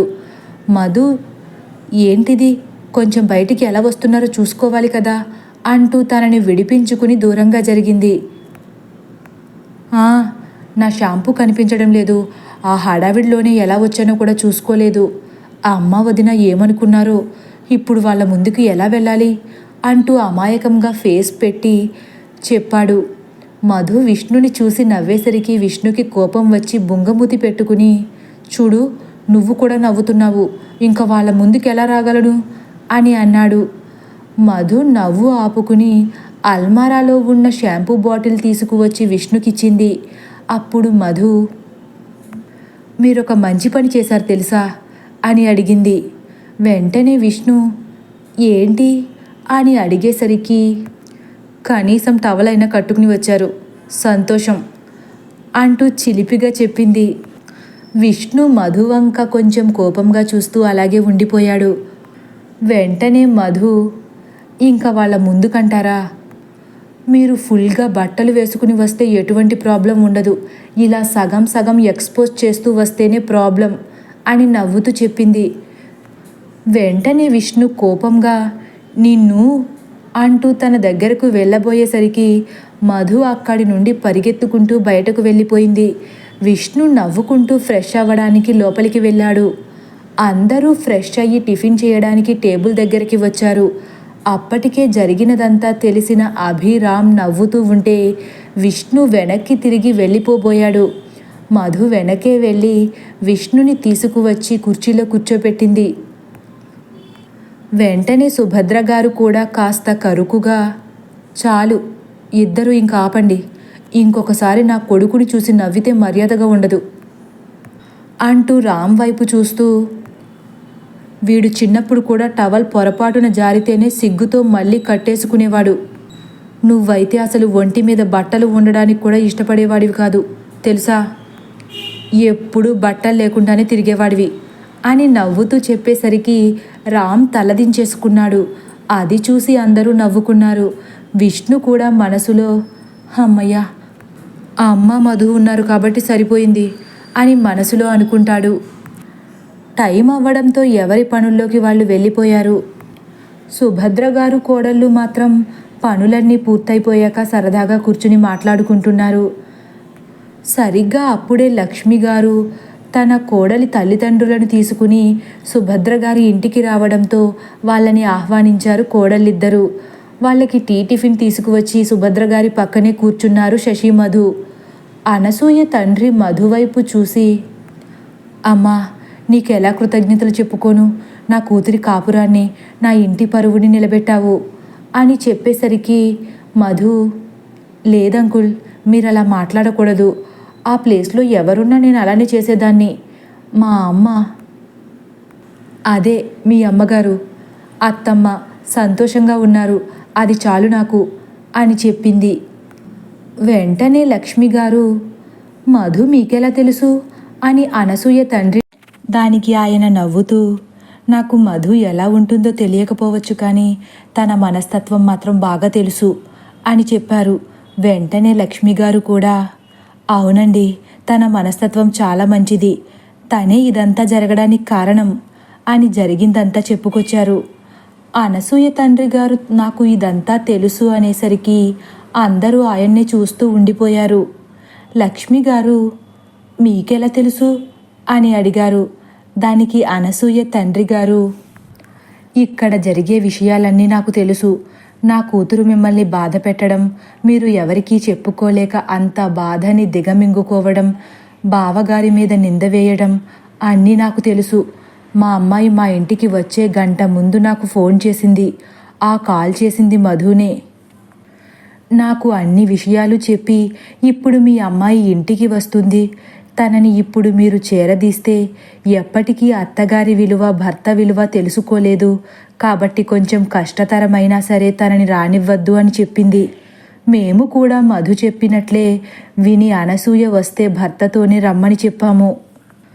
అందుకే అనసూయ మళ్ళీ తన భర్త దగ్గరకు వచ్చింది. మేము తనని చేరదీసి ఉంటే కనుక ఈరోజు నా కూతురి జీవితం ఇలా ఉండేది కాదేమో అంటూ జరిగిందంతా చెప్పారు. దానికి లక్ష్మిగారు మధువైపు చూసి కళ్ళు తుడుచుకుంటూ, నా ఒక్కదాని బాధే తీర్చావనుకున్నానురా, నా కుటుంబం పరువుని కాపాడావు, నా కోడలి కాపురం చెదిరిపోకుండా కూడా కాపాడావు. జాలరు మైమరిచి నావలో పడుకున్న వేళ ఆసరాగా కట్టిన తాడు తెగి నీటి మీద తేలిపోతూ ఉంటే ఎగసిపడే జలపాత శబ్దానికి ఉలిక్కిపడి నిద్రలేచిన జాలరు చిమ్మ చీకటిలో దారి తెలియని గమ్యం వైపు ప్రయాణం చేస్తూ ఉంటే అన్నీ గమనిస్తూనే ఉన్నా ఏమీ చెయ్యలేక చందమామ సైతం మబ్బుల చాటున దాగిపోతుంటే ఎక్కడి నుంచి వచ్చిందో చిన్న వెలుగు దారిని చూపుతూ ఆ జాలరుని గమ్యస్థానానికి చేర్చిందంట. అలాగే నా కుటుంబానికి కూడా ఒక చిన్న వెలుగులా వచ్చి చిమ్మ చీకటి నుంచి బయటకి లాగావు. సంతోషం అనే వెలుగుల్ని మా జీవితాల్లో నింపావు కదమ్మా అంటూ కవిత్వం చెప్పేసేసరికి, ఏంటమ్మా ఈరోజు కవిత్వం చెబుతున్నారు అని నవ్వుతూ అడుగుతుంది మధు. ఆ మాటకు లక్ష్మిగారు కూడా నవ్వుతూ, సంతోషం అనేది మాటల్లో కంటే కూడా కవిత్వంలో అయితే ఇంకా బాగా చూపించచ్చు, నా ఆనందం నీకు ఇలా చెప్పాను అని చెప్పారు. అవునా, అయితే మీకు కవితలు కూడా వచ్చా అంటూ అడిగింది మధు. మరీ అంతలా కాదు, కానీ ఏదో కొంచెం కొంచెం అంటూ నవ్వారు లక్ష్మిగారు. ఆ మాటలకు అందరూ నవ్వుకున్నారు. అనసూయ తండ్రి గారు మధుకి థ్యాంక్స్ చెప్పబోతే మధు ఆయన్ని ఆపి, అయ్యో మీరు నాకు థ్యాంక్స్ చెప్పక్కర్లేదు అంటూ ఆయన్ను వారించింది. ఇదంతా తలుపు దగ్గర నుంచుని వింటున్న అనసూయ, వెంకట్ లోపలికి వచ్చారు.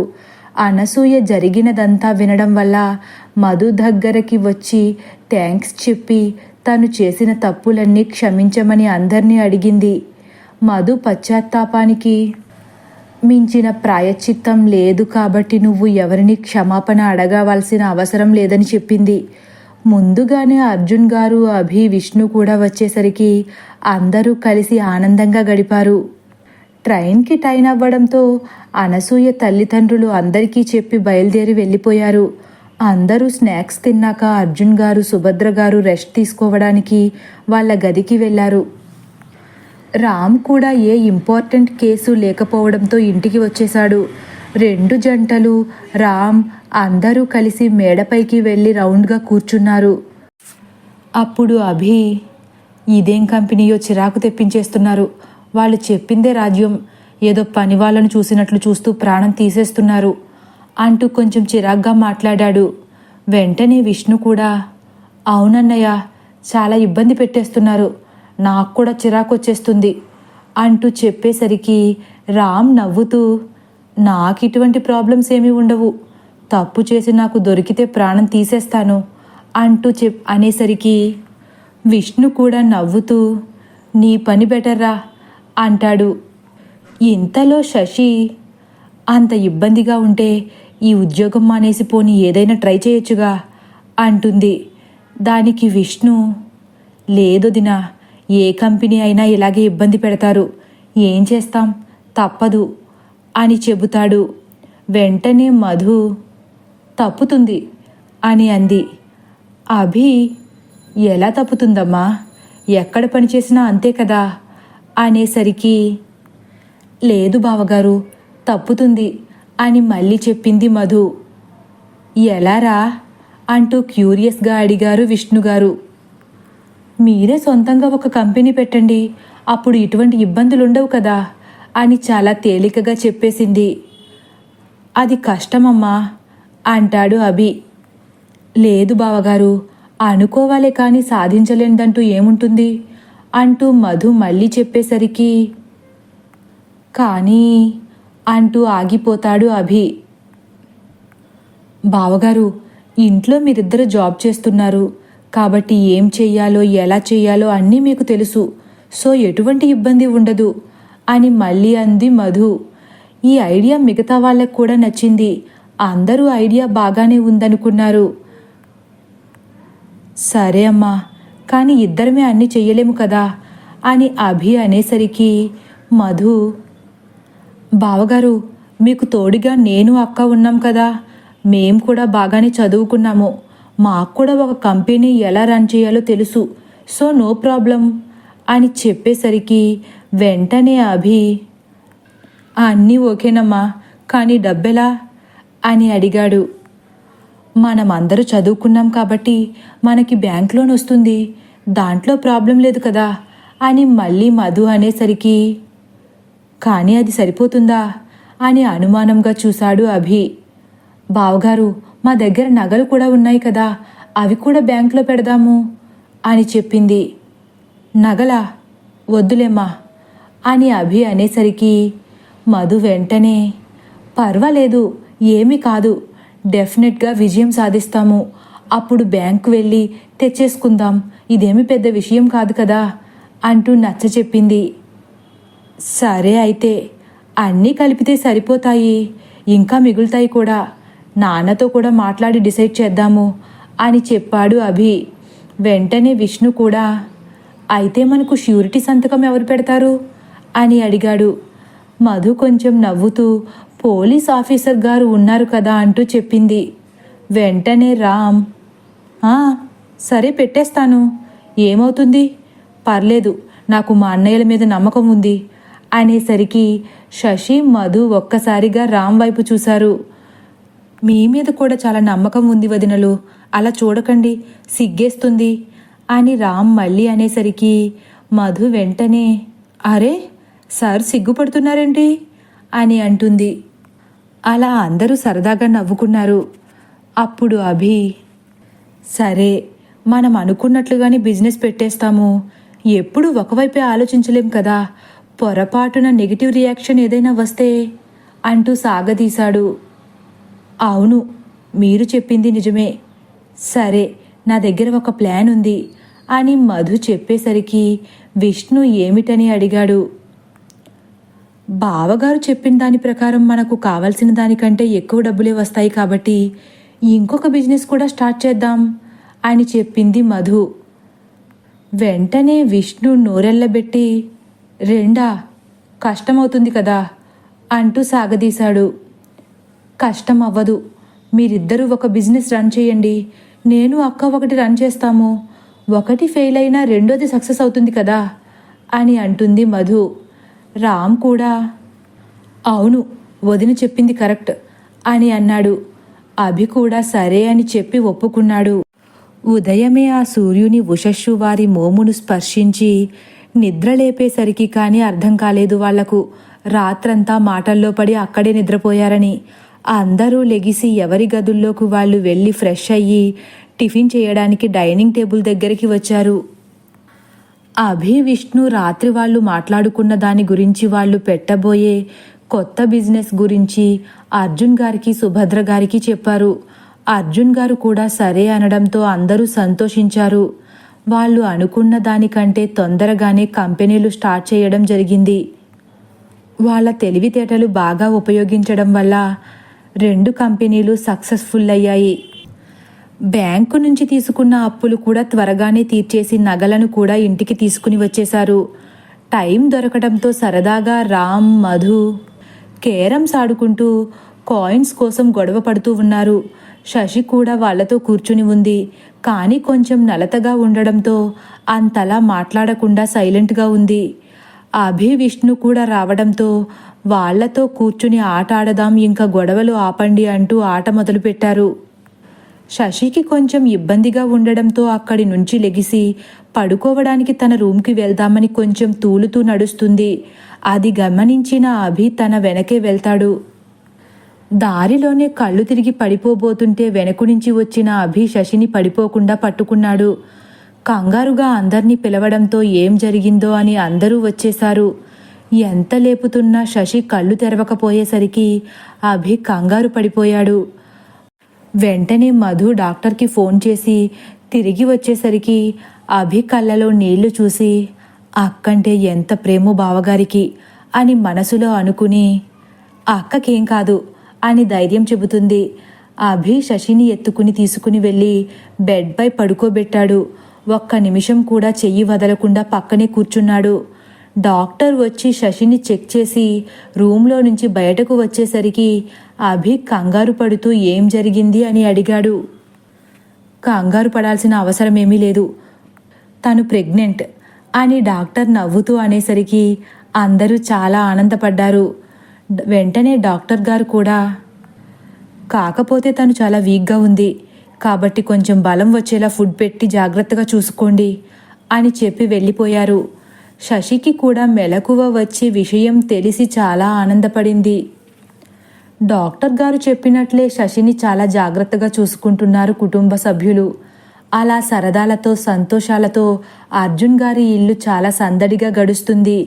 అలా చూస్తుండగానే శశికి 7వ నెల రావడంతో సుభద్ర గారింటికి మంచి రోజు చూసుకుని శశి వాళ్ళ తల్లిదండ్రులు తనని పుట్టింటికి తీసుకువెళ్ళడానికి వచ్చారు. కానీ శశి మాత్రం నేను రాను, ఇక్కడే ఉంటాను అని అనేసరికి నచ్చ చెప్పడానికి అందరూ ప్రయత్నం చేశారు. కానీ శశి ఇక్కడే ఉంటానని మొండి పట్టు పట్టేసరికి మధు శశి వాళ్ళ అమ్మగారితో మాట్లాడింది. పెద్దమ్మ, తను ఇక్కడే ఉండాలనుకుంటుంది కదా అని మధు అనేసరికి శశి వాళ్ళ అమ్మగారు లేదమ్మా, తొలుసూరి కాన్పు పుట్టింటికి రావడం ఆచారం కదా అని చెప్పారు. మరి తను రానంటుంది కదా అంటుంది మధు. వెంటనే సుభద్ర గారు కూడా తప్పదు, వెళ్ళాలి అని అనేసరికి మధు అయితే ఒక పని చేద్దామక్క, అక్కని 9వ నెలలో తీసుకువెళ్ళండి, అప్పుడు తను రాను అన్నా బలవంతంగా పంపిస్తాము అని చెప్పింది. శశి వాళ్ళ అమ్మా నాన్నలు కూడా కూతురి మొండి పట్టును చూసి ఇంకేమీ చెయ్యలేక సరేనని చెప్పి వెళ్ళిపోయారు. శశి ఇక్కడే ఉంటుంది అనడంతో చాలా సంతోషపడింది. సాయంత్రం పూట పనులు పూర్తయిపోవడంతో మధు, శశి ఇద్దరూ బయట పెరట్లో ఉన్న ఉయ్యాల్లో కూర్చుని మాట్లాడుకుంటున్నారు. సుభద్ర గారు కూడా రెస్ట్ తీసుకుంటూ లోపలే ఉన్నారు. మగవాళ్ళందరూ ఎవరి పనుల్లో వాళ్ళు బిజీగా ఉన్నారు. రామ్ మాత్రం బయట అటూ ఇటూ తిరుగుతూ ఫోన్ వచ్చినప్పుడు కంగారుగా మాట్లాడుతూ ఉన్నాడు. ఏదో కేసు విషయం అయ్యుంటుంది అని మధు పెద్దగా పట్టించుకోకుండా వదిలేసింది. రామ్ అసిస్టెంట్ ఫైల్ కోసం అని ఇంటికి రావడంతో మధు వెళ్ళి ఈ విషయం రామ్కి చెప్పింది. రామ్ అతనికి కావలసిన ఫైల్ తెచ్చిచ్చి మళ్ళీ ఫోన్ రావడంతో ఇంట్లోకి వెళ్ళిపోయాడు. మధు రామ్ అసిస్టెంట్ని ఏంటి విషయం, ఏదైనా ఇంపార్టెంట్ కేసా? రామ్ అలా కంగారుగా ఉన్నారేంటి అని అడిగింది. అతను, లేదు మేడం, ఇప్పుడైతే ఏమీ అంత ఇంపార్టెంట్ కేసులేమీ లేవు. సరే, ఎందుకో 2 రోజుల నుంచి కంగారు పడుతూనే ఉన్నారు. ఏమైందని అడిగినా ఎవరికి చెప్పడం లేదు. ఏదో పర్సనల్ ప్రాబ్లం అంటున్నారు, కానీ బయటపడడం లేదు అని చెప్పి ఫైల్ తీసుకుని అక్కడి నుండి వెళ్ళిపోయాడు. శశి పిలవడంతో మధు ఆ విషయాన్ని పక్కన పెట్టి తన దగ్గర కూర్చుంది. సరదాగా మాట్లాడుకుంటూ ఉన్న మధుకి ఎక్కడో ఏదో జరుగుతున్నట్లు అనిపిస్తుంది. మధు దాని గురించే ఆలోచిస్తుంది. వెంటనే శశి మధు తీరుని చూసి, ఏమైంది మధు, తెగ ఆలోచిస్తున్నావు అని అడిగేసరికి, ఏమీ లేదక్కా, నీకు పుట్టబోయేది పాప బాబా అని ఆలోచిస్తున్నానంతే అని చెప్పి మాట దాటేసింది. ఇంట్లో ఎవరి పనుల్లో వారు బిజీ అయిపోయారు. టైం చూసుకుని మధు రామ్తో మాట్లాడడానికి తన రూమ్కి వెళ్ళింది. రామ్ ఫోన్లో ఎవరినో బ్రతిమాలుతూ కనిపించడంతో మధు ఏమీ మాట్లాడకుండా రూమ్లోకి వెళ్ళి తన వెనకే నిలబడి చూస్తూ ఉంది. ఫోన్ మాట్లాడిన తర్వాత వెనక్కి తిరిగేసరికి మధు కనిపించడంతో, వదినా, మీరు ఇక్కడ అంటూ తడబడుతూ మాట్లాడేసరికి మధు ఏం జరిగిందని అడిగింది. వెంటనే రామ్, ఏం లేదు అనేసరికి మధు, జానకి ఎవరు అని అడిగింది. రామ్ కంగారు పడుతూ, ఏం లేదొదినా అనేసరికి, జానకి ఎవరు రామ్ అని అడిగేసింది మధు. రామ్ కంగారుగా, లేదు లేదు, జానకి ఎవరు అని తడబడుతుంటే, కవర్ చేసింది చాలు, ఏం జరిగిందో చెప్పు అని గట్టిగా మధు అడిగేసరికి రామ్ మధుతో, వదినా, ఇక్కడ ఏమీ మాట్లాడలేను కాబట్టి మనం బయటకు వెళ్ళి మాట్లాడుకుందాము అని చెప్పాడు. అలా మధు చిన్న పని మీద బయటకు వెళ్తూ తోడుగా రామ్ని తీసుకువెళ్తున్నానని సుభద్ర గారితో చెప్పి ఇద్దరూ కలిసి బయటకు వెళ్లారు.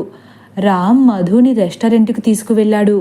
మధు ఏం జరిగిందో చెప్పు అని అడిగేసరికి రామ్ జానకి గురించి చెప్పడం మొదలుపెట్టాడు. మేమిద్దరం కలిసి చదువుకున్నాము దినా. ఆ టైంలోనే మంచి స్నేహితులమయ్యాము. మా స్నేహం ప్రేమగా మారింది. ఆ తర్వాత నేను IPS ట్రైనింగ్ కోసం ఢిల్లీకి వెళ్ళిపోయాను. ఈ మధ్యనే అనుకోకుండా తన్ని కలిశాను. తను ఇంకా నన్ను మర్చిపోలేదు. నేను కూడా తననే ఇంకా ప్రేమిస్తున్నాను. కానీ ఈ విషయం ఎవరికీ తెలియదు. ఇప్పుడేమో తన పేరెంట్స్ తనకి వేరే సంబంధాలు చూస్తున్నారంట. జానకి ఏమో నాకు కాల్ చేసి నువ్వు లేకపోతే బ్రతకలేనంటుంది. ఇప్పుడు ఏం చేయాలో అర్థం కావట్లేదు అని చెప్పుకొచ్చాడు. వెంటనే మధు, ప్రేమించడం తప్పు కాదు, కానీ ఆలస్యం చేయడం మాత్రం తప్పే. కాబట్టి ఇప్పుడైనా ఆలస్యం చేయకుండా ఈ విషయం మావయ్య గారికి అత్తమ్మకి చెప్పు అని చెప్పింది. చెప్పాలని నాకు కూడా ఉంది కానీ అంటూ సాగదీశాడు. సాగదీసింది చాలు కానీ ఇప్పుడు ఏం చేయాలో అదే ఆలోచించు రామ్ అంది మధు. అదే నేను కూడా ఆలోచిస్తున్నాను దినా, కానీ ఏం చేయాలో తెలియడం లేదు అని రామ్ అన్నాడు.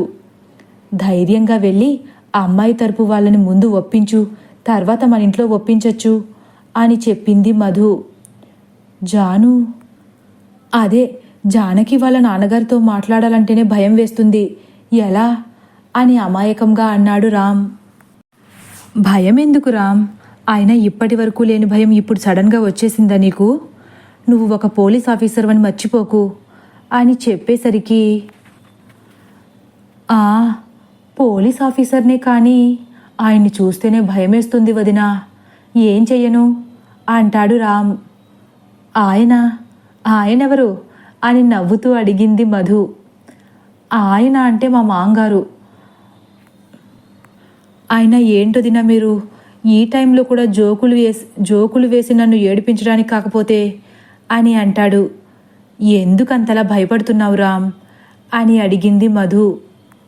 అంటే ఆయన బాగా బలిసిన మనిషి, అందుకే కొంచెం కంగారుగా ఉందదినా. అంతలావుగా ఉంటారా అని కొంచెం చిలిపిగా అడిగింది మధు. రామ్ చిరుకోపంగా వదినా అనేసరికి మధు ఓకే సారీ అని నవ్వుతూ చెప్పింది.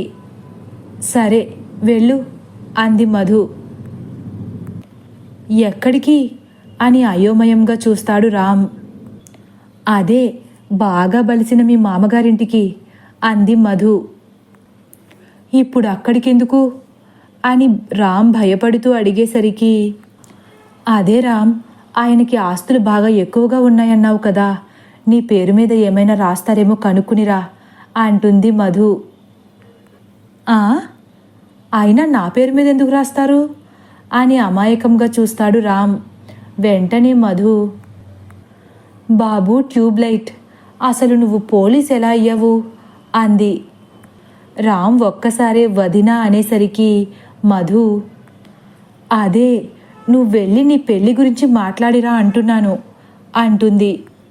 బాబోయ్ ఇప్పుడా అని రామ్ అనేసరికి, దేనికి ఆలస్యం చేయడం అంత మంచిది కాదు, కాబట్టి నిన్ను తొందరగా వెళ్ళమనేదే అని చెప్పింది మధు. రామ్ మళ్ళీ కానీ అని అనబోతుంటే, కానీ ఏం కాదు, కానీ ముందు పద అని చెప్పి బలవంతంగా రామ్ని తీసుకుని జాను ఇంటికి వెళ్ళారు.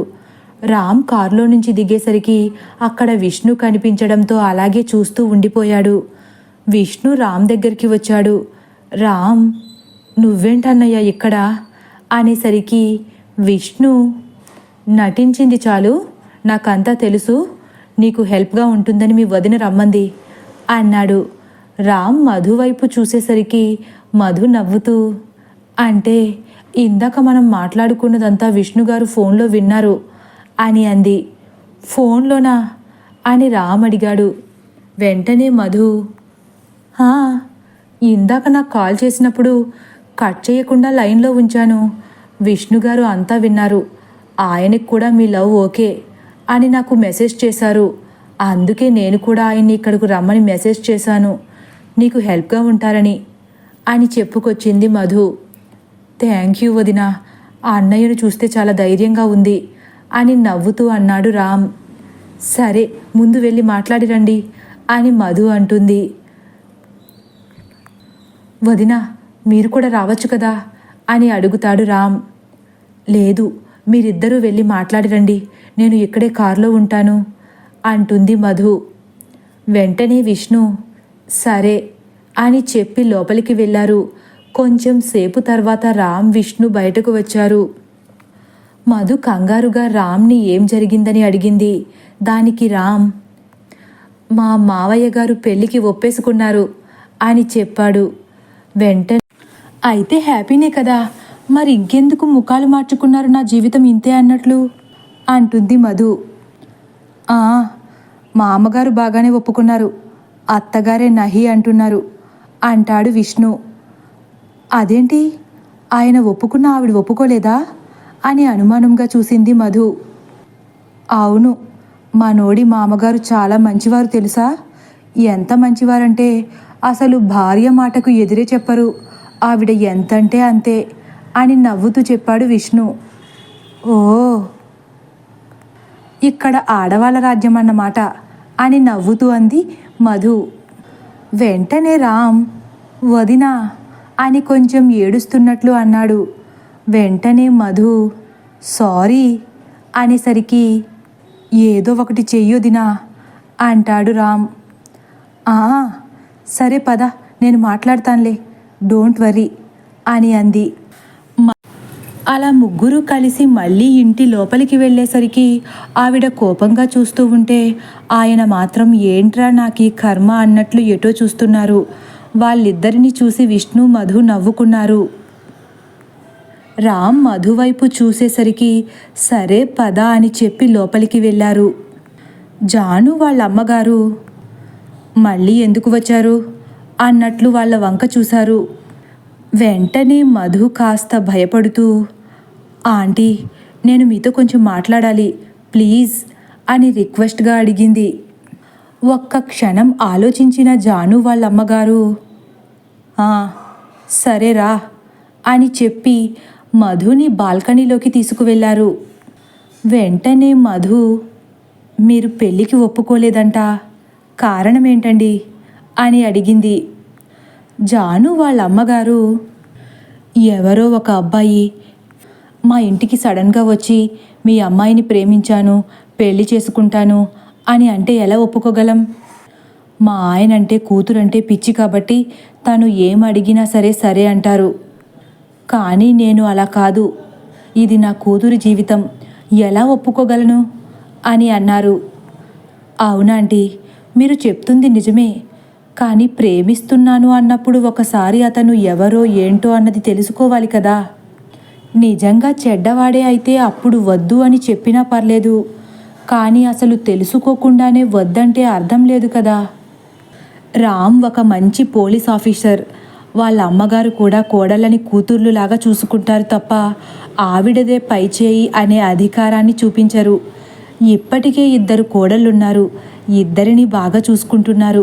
పైగా వాళ్ళు కూడా బయట నుంచి వచ్చిన వాళ్ళే. రామ్ కూడా చాలా మంచివాడు. అందరినీ బాగా అర్థం చేసుకోగలడు, బాగా చూసుకుంటాడు. ఇంకేం కావాలి? ఆస్తులంటారా?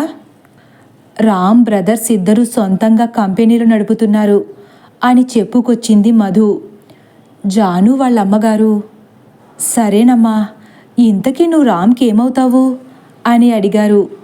వెంటనే మధు, నేను రామ్కి వదినను. ఇందాక రామ్తో పాటు వచ్చారు కదా విష్ణుగారు, ఆయన నా భర్త. ఆంటీ, ఆడవాళ్ళని, పైగా కోడళ్ళని బయటకి పంపడానికి కూడా కొంతమంది ఇష్టపడరు. కానీ మా అత్తమ్మ అలా కాకుండా మా ఇద్దరి చేత ఒక కంపెనీ పెట్టించి మరీ నడిపిస్తున్నారు. దీన్ని బట్టి అర్థం కావట్లేదా ఆవిడ మమ్మల్ని ఎంత బాగా చూసుకుంటున్నారో అని అంది మళ్ళీ. జాను వాళ్ళ అమ్మగారు, అర్థమైందమ్మా, మీ అత్తగారు మిమ్మల్ని చాలా బాగా చూసుకుంటున్నారు. నేను ఇన్నాళ్ళు మా అత్తగారు అలా ఇలా అని చెడుగా చెప్పేవాళ్ళని చూశాను, కానీ ఇలా మాట్లాడడం ఎప్పుడు వినలేదు. నువ్వు మీ అత్తగారి గురించి మాట్లాడుతుంటే నీ కళ్ళలో ఆవిడ మీద ప్రేమ కనిపించింది. కోడలు అత్తగారిని ఇంతలా ఇష్టపడుతుందంటే ఆవిడ ఎంత బాగా చూసుకుంటున్నారో అర్థమైంది. ఒక తల్లికి తన కూతురిని ఇవ్వడానికి ఇంతకంటే ఏం కావాలమ్మా? నాకు ఇప్పుడు ఇంకా ఏ అభ్యంతరం లేదు అని అన్నారు. వెంటనే మధు, థ్యాంక్ యూ ఆంటీ అని చెప్పి ఆవిడను కౌగిలించుకుంది. జాను వాళ్ళ అమ్మగారు చాలా సంతోషపడ్డారు. ఇద్దరూ సైలెంట్గా హాల్లోకి వస్తుంటే రామ్ మధు వంక ఏం జరిగిందన్నట్లు చూస్తాడు. మధు ఒప్పుకోలేదు అన్నట్లు తల అటు ఇటు ఊపింది. రామ్కి పై ప్రాణాలు పైనే పోయాయన్నట్లు ఉన్నాడు. విష్ణు రామ్ని చూసి మధు వైపు చూశాడు. మధు విష్ణు వంక చూసి కన్ను కొట్టింది. విష్ణుకి విషయం అర్థమైంది. ఏమీ తెలియనట్లే ఉన్నాడు. జాను వాళ్ళ అమ్మగారు వచ్చి పెళ్ళికి నాకు కూడా ఎటువంటి అభ్యంతరం లేదు అని చెప్పారు. అది విన్న రామ్కి ఒక్కసారే మేఘాల్లో తేలిపోతున్నట్లు అనిపించింది. మధు వంక చూసేసరికి మధు నవ్వుతూ కంగ్రాట్స్ చెప్పింది. అందరూ సంతోషపడ్డారు. మధు జాను ఎక్కడా అని అడిగింది. జాను వాళ్ళ నాన్నగారు, తను ఇంట్లో లేదమ్మా, ఏదో పని మీద బయటకు వెళ్ళింది అని చెప్పారు. సరే, మేం బయలుదేరతాము అని చెప్పి విష్ణు వాళ్ళు అక్కడి నుండి వెళ్ళిపోయారు. బయటకు రాగానే రామ్ మధుని పట్టుకుని థ్యాంక్ యూ వదినా అని గట్టిగా చెప్పాడు. వెంటనే విష్ణు, అది సరే, కానీ ఆవిడ అసలు ఎలా ఒప్పుకున్నారు? మేము ఎంత ట్రై చేసినా నో అన్నారు అని అడిగాడు.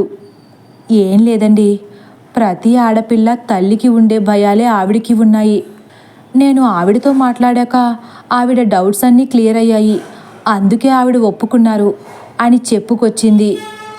అవునా అని విష్ణు అనేసరికి, అవును, మీ ఇద్దరికీ మాట్లాడడం వస్తే నేను ఎంటర్ అవ్వాల్సిన అవసరమే ఉండేది కాదు అని నవ్వుతూ ఉంది. ఎంతైనా మా వదిన రంగంలోకి దిగితే విజయమే కదా అని విష్ణుతో అన్నాడు. ఇక్కడ విజయమే, మన ఇంట్లో ఏమవుతుందో చూడాలి అన్నాడు విష్ణు. సరే పదండి వెళ్దాము అని చెప్పి అందరూ ఇంటికి బయలుదేరి వెళ్ళారు. అర్జున్ గారు, సుభద్ర గారు కొడుకు ఇష్టాన్ని అర్థం చేసుకుని పెళ్ళికి అభ్యంతరాలు పెట్టకుండా సులభంగానే ఒప్పేసుకున్నారు. చూస్తూ ఉండగానే 2 కుటుంబాలు కలవటం, ఒకరి గురించి ఒకరు తెలుసుకోవడం, నిశ్చితార్థం, పెళ్ళి అన్నీ హ్యాపీగానే సాగిపోయాయి.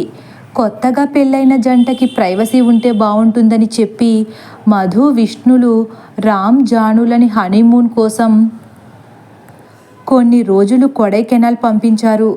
సుభద్ర గారు మధు ఎప్పటిలాగానే ఇంటి పనుల్లో బిజీగా ఉంటున్నారు. శశికి 8వ నెల రావడంతో తనని కనీసం కాలు కింద పెట్టకుండా చూసుకుంటున్నారు అభి, విష్ణు, మధులు. మధు ఇంటి పనులే కాకుండా ఆఫీస్ పనులు కూడా చూసుకుంటూ బిజీగా ఉంది. 10 రోజులు పూర్తవ్వడంతో రామ్, జానులు ఇంటికి తిరిగి వచ్చేశారు. జానుకి అంతా కొత్తగా ఉన్న మధు, సుభద్ర గారు తనతో చనువుగా ఉండడంతో అంత ఇబ్బందిగా అనిపించలేదు. పనులన్నీ పూర్తయిపోవడంతో మధు శశితో వాకింగ్ చేయిస్తుంది. సుభద్ర గారు ఆవిడ రూమ్లో రెస్ట్ తీసుకుంటున్నారు. జాను కూడా తన రూమ్లో ఉండి ఫోన్ చూసుకుంటూ రామ్ ఎప్పుడు వస్తాడా అని ఎదురు చూస్తూ ఉంది. అందరూ రావడం, భోజనాలు చేసి ఎవరి గదుల్లోకి వాళ్ళు వెళ్ళిపోయారు. తర్వాత రోజు ఉదయం 7 జాను నిద్రపోయి ఉండడంతో రామ్ తనని నిద్రలేపి త్వరగా రెడీ. జాను కూడా తప్పదన్నట్లు లెగిసి రెడీ అయి వచ్చి, నన్ను ఇంత తొందరగా లేపాల్సిన అవసరమేమొచ్చింది అని అడిగింది. వెంటనే రామ్, వెళ్ళు, ఆ అమ్మకి వదినకి కొంచెం సహాయం చెయ్యి. పెద్ద వదిన కూడా ప్రెగ్నెంట్ కదా, అన్ని పనులు ఇద్దరు చేస్తున్నారు కాబట్టి నువ్వు కొంచెం సహాయం చెయ్యి అని పంపించాడు. జానుకి ఇష్టం లేకపోయినా తప్పక వంటింటిలోకి వెళ్ళింది. తను కూడా హెల్ప్ చేస్తాను అనడంతో సుభద్ర గారు జానుకి కూడా చిన్న చిన్న పనులు అప్పగించారు. జాను పనులు చేస్తూ ఉన్నా ఏదో తప్పదన్నట్లు చేయడం మధు గమనించింది. అలవాటు అవ్వడానికి సమయం పడుతుంది కదా అని వదిలేసింది. అందరూ టిఫిన్ చేసి ఎవరు పనుల్లోకి వాళ్ళు వెళ్ళిపోయారు. మధు కూడా ఆఫీస్లో ఇంపార్టెంట్ మీటింగ్ ఉండడంతో అభి, విష్ణులతో కలిసి వెళ్ళింది. మధు అన్ని పనులు పూర్తి చేసినా చిన్న చిన్న పనులు ఉండడంతో అవి పూర్తి చేసే పనిలో సుభద్ర గారు ఉన్నారు. శశి కూడా ఆవిడకు దగ్గరగా కూర్చుని ఆవిడకి బోర్ కొట్టకుండా టైంపాస్ చేస్తుంది. జాను మాత్రం లోపల కూర్చుని నవల్ చదువుతూ ఉంది. రామ్ ఏదో ఫైల్ అవసరమయ్యి ఇంటికి వచ్చేసరికి అక్కడ జరుగుతుందంతా చూశాడు. జాను నవల్ చదవడం చూసి తనకి కావలసిన ఫైల్ తీసుకుని బయటకు వెళ్ళిపోయాడు. బయట సుభద్ర గారిని, అమ్మా, చిన్నదిన ఎక్కడుంది, కనిపించడం లేదు, నువ్వు ఒక్కదానివే ఇలా పనులు చేస్తున్నావు అని అడిగాడు. ఇవేమీ పెద్ద పనులు కాదురా, మధుకి ఏదో ఇంపార్టెంట్ మీటింగ్ ఉందంట, క్లయింట్స్ తోటి, అందుకే ఆఫీస్కి వెళ్ళింది. అయినా మధు వెళ్లే ముందు అన్ని పనులు పూర్తి చేసే వెళ్ళింది లేరా, ఇవి చిన్నవే అని అన్నారు సుభద్ర గారు. రామ్ సరే అని చెప్పి ఆఫీస్కి వెళ్ళిపోయాడు. ఇలా కొన్ని రోజులు గడిచినా జానులో మార్పు రాకపోవడంతో రామ్ తనతో ఈ విషయం గురించి మాట్లాడాలనుకున్నాడు. ఒకరోజు రాత్రి జానుని ప్రశ్నించాడు రామ్. ఏంటిది, అసలు నువ్వు ఇంట్లో వాళ్ళకి సహాయం కూడా చేయడం లేదు. మా అమ్మ వదినలు మంచివాళ్ళు కాబట్టి నిన్నేమి అనకుండా అన్ని పనులు వాళ్ళే చేసేసుకుంటున్నారు. కొంచెం సాయం చేస్తే నువ్వు కూడా వాళ్ళలో ఒకటిగా కలిసిపోతావు కదా అని అన్నాడు. ఏంటి, నేనా? నేనేమి వీళ్ళందరికీ చాకరీ చేయడానికి రాలేదు. అయినా నేనెప్పుడు కనీసం కష్టపడలేదు కూడా. మా నాన్నకి చాలా ఆస్తుంది. నేనెప్పుడు వంటింటిలోకి కూడా వెళ్ళలేదు. అంత పని వాళ్ళే చూసుకునేవారు. కావలిస్తే ఇక్కడికి కూడా పని వాళ్ళని పంపమంటాను అని పొగరుగా సమాధానం చెప్పింది. రామ్ కోపాన్ని కంట్రోల్ చేసుకుంటూ, నువ్విది చాకరీ అనుకుంటున్నావా? వాళ్ళు ప్రేమతో చేస్తున్నారు, నీకు బానిసత్వంలా కనిపించిందా అని అన్నాడు. ఇదంతా వదిలేయండి, నేనే మీతో ఒక విషయం చెప్పాలి అని ఎప్పటినుంచో అనుకుంటున్నాను అని అంది జాను. ఏంటి అని అడిగాడు రామ్. వెంటనే జాను, మనం ఇక్కడ ఉండడం నాకు ఇష్టం లేదు, బయటకు వెళ్ళి వేరే కాపురం పెడదాము అని అంది.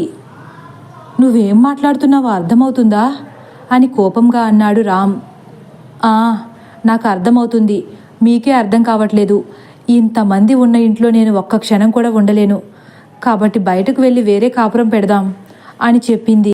నేను నా కుటుంబాన్ని వదిలేసి రాను, కాబట్టి అన్నీ వదిలేసి నువ్వు కూడా ఒక మంచి కోడలిగా ఉండంతే అని ఖచ్చితంగా చెప్పేశాడు రామ్.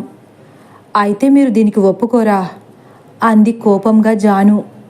ససేమిరా ఒప్పుకోను, నువ్వు కలిసి ఉండాలనుకుంటే ఇక్కడే ఉండు, లేకపోతే నీ పుట్టింటికి వెళ్ళిపో, అంతే తప్ప ఇలాంటివి ఇంకొకసారి నా ముందు మాట్లాడకు అని తేల్చి చెప్పేశాడు.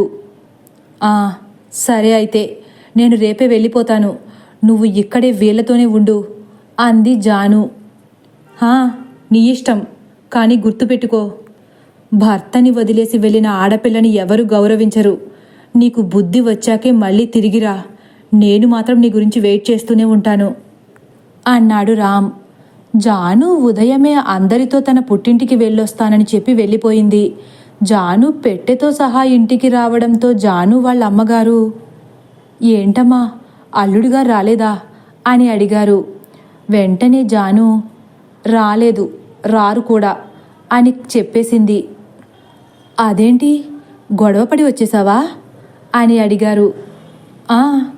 అవును, నన్ను అక్కడ పనులు చేయమంటున్నారు, అందుకే వచ్చేశాను. నేను వేరే కాపురం పెడదామని రామ్ని అడిగితే తను ఒప్పుకోలేదు, నాకు కోపం వచ్చింది, అందుకే వచ్చేశాను అని మళ్ళీ చెప్పింది. ఏంటి, వేరు కాపురమా, ఎందుకు అని అడిగారు వాళ్ళ అమ్మగారు. నేను వాళ్ళ మధ్యలో ఉండలేను, రామ్ వేరే కాపురం పెడతానంటేనే వెళ్తాను, లేకపోతే నేను వెళ్ళను. అయినా నువ్వు కూడా నాన్నని తీసుకుని వేరేగా వచ్చేసావు కదా, మరి నీ కూతురు వేరుగా ఉంటే తప్పేంటి అని అడిగింది. నేనేమి కావాలని మీ తండ్రిని తీసుకుని వేరుగా రాలేదు, మేమిద్దరం ప్రేమించి పెళ్లి చేసుకున్నాము. మా పెళ్ళి ఇంట్లో వాళ్ళకి ఇష్టం లేకపోయినా పారిపోయి చేసుకోవడం వల్ల అది నచ్చని మా అత్తగారు, నా ఆడపడుచులు నన్ను టార్చర్ చేసేవారు. ఆ ఇంట్లో నా ఆడపడుచులు, వాళ్ళ మొగుళ్ళు, వాళ్ళ పిల్లలు అందరూ అక్కడే ఉండేవారు. మొత్తం 10 మంది వరకు ఉండేవారు. అందరికీ చాకిరీ చేయాల్సి వచ్చేది. కనీసం ఇక్కడ గ్లాస్ తీసి ఆ పక్కన కూడా పెట్టేవాళ్ళు కాదు. కానీ ఏనాడు ఈ విషయాలు నేను మీ నాన్నకి చెప్పలేదు. కానీ మీ నాన్నకి ఎలా తెలుసో అప్పుడప్పుడు నేను పడుకున్నాక నా కాళ్ళు నొక్కి నా పక్కన కూర్చుని ఏడ్చేవారు. ఆ విషయం నాకు తెలిసినా ఏమీ తెలియనట్టే ఉండేదాన్ని. పెళ్ళైన 2 ఏళ్ల వరకు నాకు పిల్లలు పుట్టకపోవడంతో గొడ్రాలు అని ఏడిపించేవారు. 2 ఏళ్ల తర్వాత నువ్వు పుడితే ఆడపిల్ల పుట్టిందని నన్ను ఇంట్లోంచి బయటకు గెంటేశారు. నా భర్త మంచివారు కాబట్టి నన్ను వదిలేస్తే ఏమైపోతానో అని భయపడి నా వెనకే వచ్చేశారు అంటూ ఆగిపోయిందావిడ. ఇదంతా వింటున్న జాను కళ్ళలో నీళ్లు తిరిగాయి. వెంటనే జాను వాళ్ళ అమ్మగారు, చూడు తల్లి, నీ అత్తగారు, మామగారు చాలా మంచివారు, తోటి కోడళ్ళు కూడా చాలా మంచివాళ్ళు. అంత మంచి కుటుంబాన్ని వదిలేసి బయటకెందుకు వెళ్ళాలనుకుంటున్నావు అని చెప్పుకొచ్చారు. సారీ అమ్మా, ఇంకెప్పుడు ఇలా మాట్లాడను, నా తప్పేంటో అర్థమైంది. నేనెప్పుడు ఒక్క పని కూడా చెయ్యకపోయినా మా అత్తగారు, అక్క వాళ్ళే చేసేవారు తప్ప నన్నెప్పుడు ఒక్క మాట కూడా అనలేదు అని చెప్పుకొచ్చింది. నీ తప్పు తెలుసుకున్నావు కాబట్టి నువ్వు ఇంటికి తిరిగి వెళ్ళిపో అని అన్నారు. ఎలా అమ్మ వెళ్ళేది, నా ముఖం ఎలా చూపించేది వాళ్ళకి అని అనేసరికి, ఎప్పుడు చూపించినట్లే అంటూ బయట నుంచి లోపలికి వచ్చాడు రామ్. రామ్ వెనకే మధు, విష్ణులు కూడా లోపలికి వచ్చారు. వాళ్ళని అక్కడ చూసేసరికి షాక్ అయ్యింది జాను. సారీ రామ్, ఇంకెప్పుడు ఇటువంటి తప్పు చెయ్యను అని రామ్ని పట్టుకుని ఏడ్చేసింది జాను. రామ్ జానుని ఊరుకోపెడుతూ, పిచ్చిపిల్ల, నిన్నెలా వదిలేస్తాననుకున్నావురా, అంతలా ప్రేమించాను. సంసారంలో చిన్ని చిన్ని గిల్లి కజ్జాలు ఉండడం సహజమే కదా, ఆ ఉంటేనే సంసారం అన్నాడు రామ్. అక్క సారీ, తెలియక ఎన్నో తప్పులు చేసేశాను, ఇంకెప్పుడు ఇలా చెయ్యను అంటుంది జాను మధుతో. జాను, గొడవలు అనేవి తాత్కాలికం కావాలి కానీ శాశ్వతం కాకూడదు. నువ్వు ఇలా వచ్చేసావని అత్తమ్మకి కానీ మావయ్య గారికి కానీ తెలిస్తే ఎంత బాధపడతారు చెప్పు అంది మధు. వాళ్ళకి తెలిసిపోయిందా అని కంగారుగా అడిగింది జాను. లేదు, మీ అదృష్టం చాలా బాగుంది కాబట్టి రాత్రి మీరు ఒకరి మీద ఒకరు అరుచుకోవడం నాకు, విష్ణు గారికి మాత్రమే వినిపించింది. ఈరోజు నువ్వు బయలుదేరి వెళ్ళాక రామ్ని తిట్టి ఇక్కడికి తీసుకొచ్చాము అని చెప్పుకొచ్చింది మధు. థ్యాంక్ యూ అక్క అంటూ మధుని కౌగిలించుకుంది జాను. కూతురిలో మార్పు రావడంతో తన తల్లిదండ్రులు కూడా చాలా ఆనందపడ్డారు. సరే అయితే పదండి వెళ్దాము అని అంది జాను. ఎక్కడికి అని అడిగింది మధు. అదేంటక్క మన ఇంటికి అంది జాను. ఇప్పుడు కాదు, 2 రోజులు ఇక్కడే ఉండి ఆ తర్వాత రా. నీకు తోడుగా రామ్ కూడా ఇక్కడే ఉంటాడులే. అత్తమ్మతో నేను చెప్తాను అంది మధు. సరేనని 2 రోజులు అక్కడే ఉండి ఆ తర్వాత రామ్ వాళ్ళింటికి వెళ్ళారు. కొన్ని రోజులకు శశికి ఒక మగపిల్లాడి పుట్టాడు. ఇలా అందరూ చాలా సంతోషంగా ఉండేవారు. ప్రతి కష్టాన్ని సులువుగా ఎదుర్కోగలిగినప్పుడే ఆనందం తప్ప ఇంకేమీ ఉండవు జీవితంలో. చిలిపమ్మాయి కథ సమాప్తం. ఒకవేళ నా కథ కానీ మీకు నచ్చినట్లయితే లైక్ చేసి సబ్స్క్రైబ్ చేయడం మర్చిపోకండి. Thank you for watching.